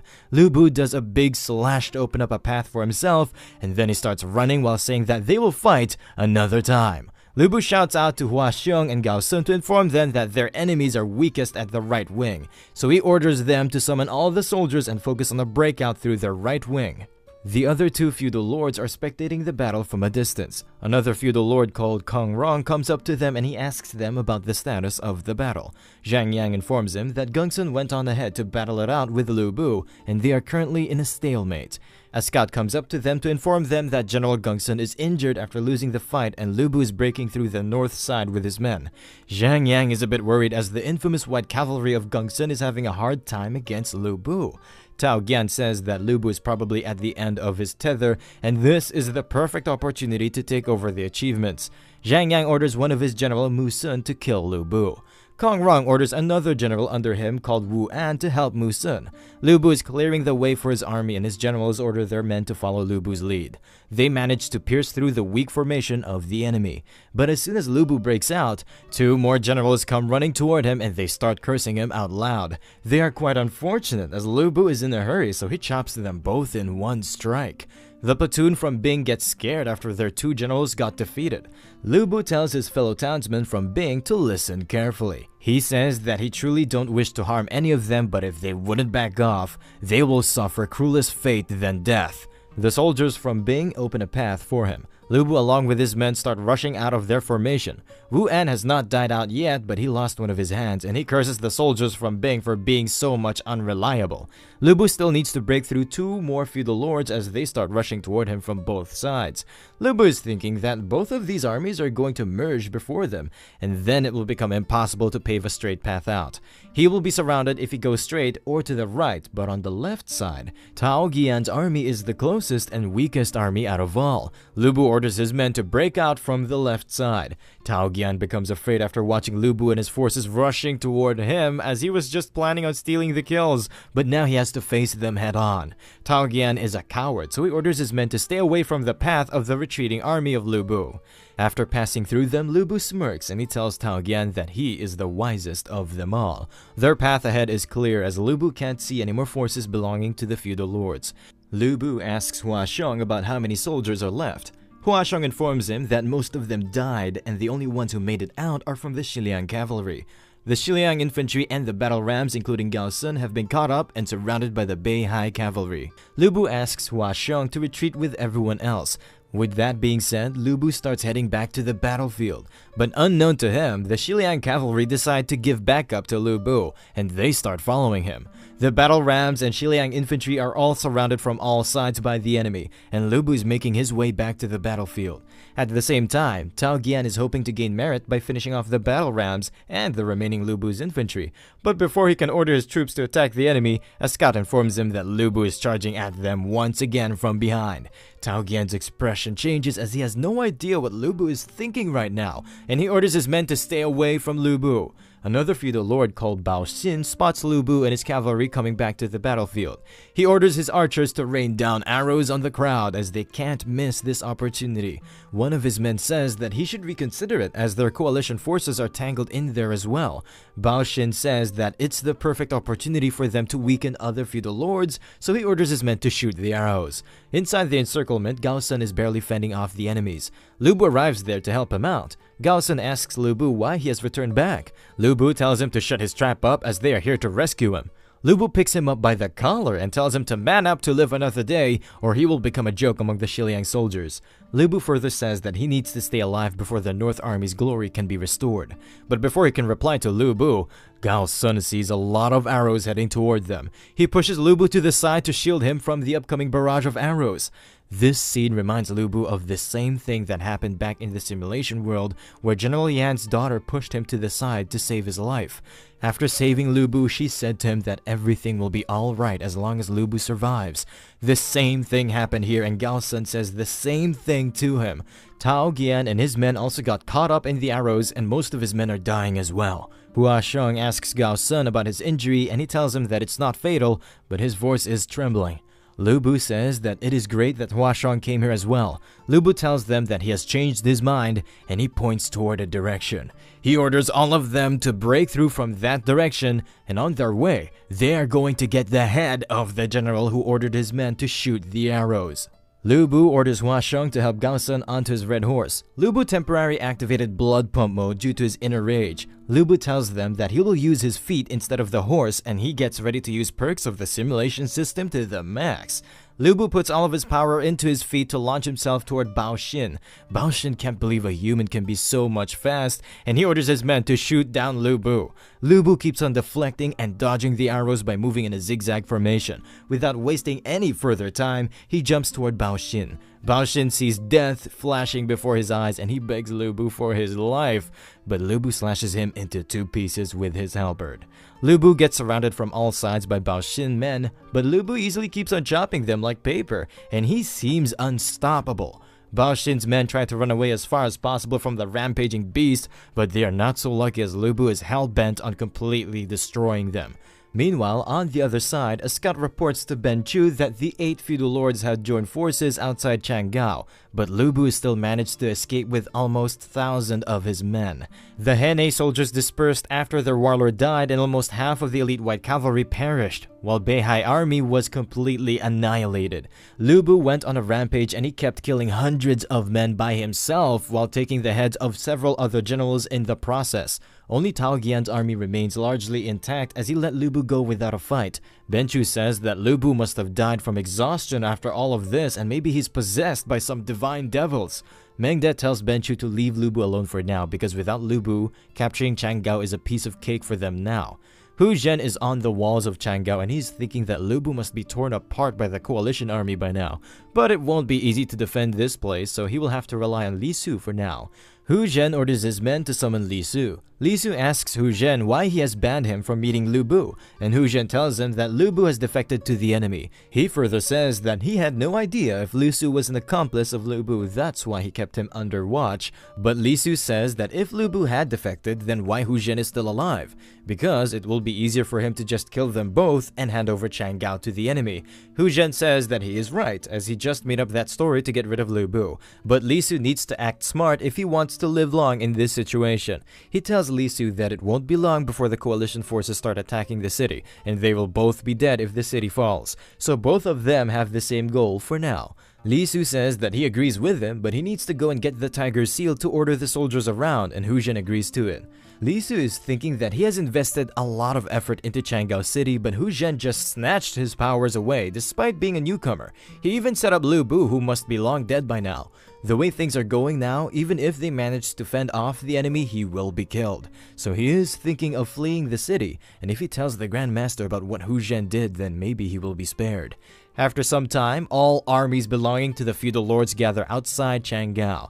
Liu Bei says that they can forget about the recent setback if they manage to conquer the city, and Gongsun says that he is right. Tao Gian orders the catapults to get ready. His men lit the rocks on fire using oil. On his command, they launched the catapults at the same time. The fiery rocks hit the buildings, damaging the city walls in the process. The infantry moves forward with their siege battle rams and ladders to scale the walls. Hu Zhen's men are protecting him while he asks his men why is Li Su taking so long. His men report to him that they cannot find Li Su and maybe he ran away. Hu Zhen gets down as he knows well that Li Su must have ran away to tell the Grand Master about the blunder he just did. One of his men asks him about how they should defend their city and Hu Zhen tells them to just surrender. After some time, Gongsun makes his way inside the city along with other feudal lords. He is thinking that they conquered Chang'an so easily, which has been an obstacle for them for more than a year. Someone smacks Hu Zhen's face with a powerful slap. It turns out to be Zhang Fei, who asks Hu Zhen why he let Lebou out. Hu Zhen says that his hatred for Lebou runs deep in blood. That's why he denied his entry, hoping the coalition army will eliminate him. But he didn't expect Lebou to turn the tides on them and escape. Liu Bei says that even if Lebou escaped, he don't have enough men left and he's no longer a threat now that they have captured Chang Gao. Zhang Fei suggests that they should kill this backstabber Hu Zhen, but Liu Bei says that they should not do such a thing because Hu Zhen raised the white flag and surrendered to them and no one will cooperate with them in the future if they execute him. Hearing that, Hu Zhen boasts that he's quite close with the Grand Master and he can give them some secret intel about him. This shocks everyone as they were not expecting to get their hands on a man with real information about the Grand Master. Gongsun orders his men to set up a banquet for Hu Zhen, and he says that they should talk further while having some good food. During nighttime, Lebou and his tattered men are resting in a forest. Gao Sun tells Lebou that his injuries are nothing serious, and he should rest as well. Lebou asks Gao Sun that if they manage to return safely, he will request with the Imperials for Gao Sun to be placed under his command. Gao Sun says that this war has really made the battle rams respect him even more, and he will gladly join him. Hua Xiong arrives and he reports that they have finished counting the remaining men. There are 521 horsemen and 352 infantrymen from the battle rams. They have now 873 men in total, and Lebou is thinking that if he started with more than 3,000 soldiers, but still so many infantrymen survived that long battle, which is quite amazing. Lebou says that their soldiers must be worn and torn by now, and they need food and shelter, so he asks Hua Xiong about any nearby town of smaller scale. Hua Xiong informs him that some soldiers have reported about a small town named Junyi 20 km away from their current location, and he asks Lebou if he plans to capture it as a base for their recovery. Lebou says he is correct, but his body has reached its limit for today after those intense fights, so he orders Hua Xiong to lead cavalries into the town to secure its 4 gates, and Lebou will arrive there later. As Hua Xiong is about to leave, Lebou asks him to tell the soldiers to only steal rations from the rich. They can only resort to force if they refuse to provide food. Hua Xiong is a bit hesitant, but he agrees to it. Lebou sits right next to Gao Sun and he's feeling quite tired. Lebou is thinking that he was being too careless and he's determined to take his revenge on that backstabbing bastard Hu Zhen. All of a sudden, Gao Sun says that he never expected Lebou to sympathize with the poor commoners. Lebou asks him why he thinks so, and Gao Sun informs him there are rumors about Lebou out there which suggest that he is a cruel and merciless person. But after following him for some time, he came to a realization that those rumors are fake. Lebou asks him what if his change in character is due to his many transformations after living through numerous lives. Gao Sun thinks that he's telling the truth, but Lebou starts laughing out loud. Gao Sun says that when Lebou was fighting today, he was releasing an aura which looked very unnatural for this world. Lebou says that he is correct, and as he was about to tell him something important, a hungry tiger pops out of the woods. Gao Sun says that this tiger looks terrific, but Lebou tells him not to call him terrifying as he's going to end up as their meal today. Lebou grabs his bow and arrow. Lebou stretches the bow, but he could not pull it too much because he's totally exhausted. Lebou releases the arrow, but at the same time, someone else throws a halberd toward the tiger. The halberd gets stabbed in the head of the tiger and the arrow gets buried in its neck. Lebou asks about the identity of the person who threw the halberd, and he's thinking that someone who is capable of throwing a halberd directly into the skull of the tiger cannot be a common person. This person's name is Dian Wei, and he's releasing an unknown type of aura, and he says that he tracked this tiger all the way here as it was supposed to be his ration for a few days. Lebou is thinking that this person has a parallel aura to his, and he is undoubtedly an exceptional prodigy, and he needs to take him in. Lebou says that in that case, he can take the tiger. Lebou first introduces himself and then he asks for his name. Lebou releases some aura to intimidate him. Dan Wei can feel that this person is no ordinary soldier after seeing his aura, and he introduces himself to Lebou. Lebou compliments him for having such a good physique, and he asks him if he's interested in joining the military. Dian Wei tells him that he can't do that as he has already killed some people. He further says that if he ever leaves this forest and the officials get notified, then he will be left with no other choice but to kill more people. Lebou starts laughing out loud after hearing it. Lebou informs him that no average laws can restrict him if he joins his army, and it's even better if he has killed some people before. But he can kill to his heart's content once he steps on the battlefield, and he will be even rewarded for his kills. Dian Wei asks him if he's telling the truth. Lebou tells him that he will appoint him as a discipline enforcer, and later on he will appeal for a higher position for him once he starts contributing to the military. Dian Wei gets down on his knees out of respect for his new general. He has nothing to offer to Lebou for now, so he gives his prey to Lebou and he accepts it. Lebou is thinking that this feeling of receiving gifts from others is quite amazing, and he orders the soldiers to roast the tiger. The next morning, a scout comes with a report that Huashong captured the Junyi town, and they will need about 8 hours by foot to reach that town. But Lebou says that 8 hours by foot is a lot of travel. Dian Wei informs them that he knows about a shortcut that would lead them to Junyi town in just 4 hours. The Grand Master becomes really angry at Hu Zhen after hearing about his betrayal from Li Su, who escaped from the city overnight. One of his generals, Shu Rong, gets on his knees and he asks for the permission of the Grand Master to march toward Chengao to recapture it. Grand Master orders him to spearhead the vanguard and he will lead the main army himself, and they will recapture the city as soon as they can. A few days later, a big war occurs on the other side of Chengao City. Gongsun informs Meng De that other side of Chengao was easily penetrable but hard to defend. That's why retreating from there was the only option left for him. He asks for Ben Chu's permission to go back as he needs to reconstruct his elite white cavalry. Meng De is thinking that Gongsun and Sun Jian undoubtedly are the ones with the most contributions, and they also suffered the greatest losses in this war. If one of them hits the drum of retreat, the whole coalition army will start to dissolve.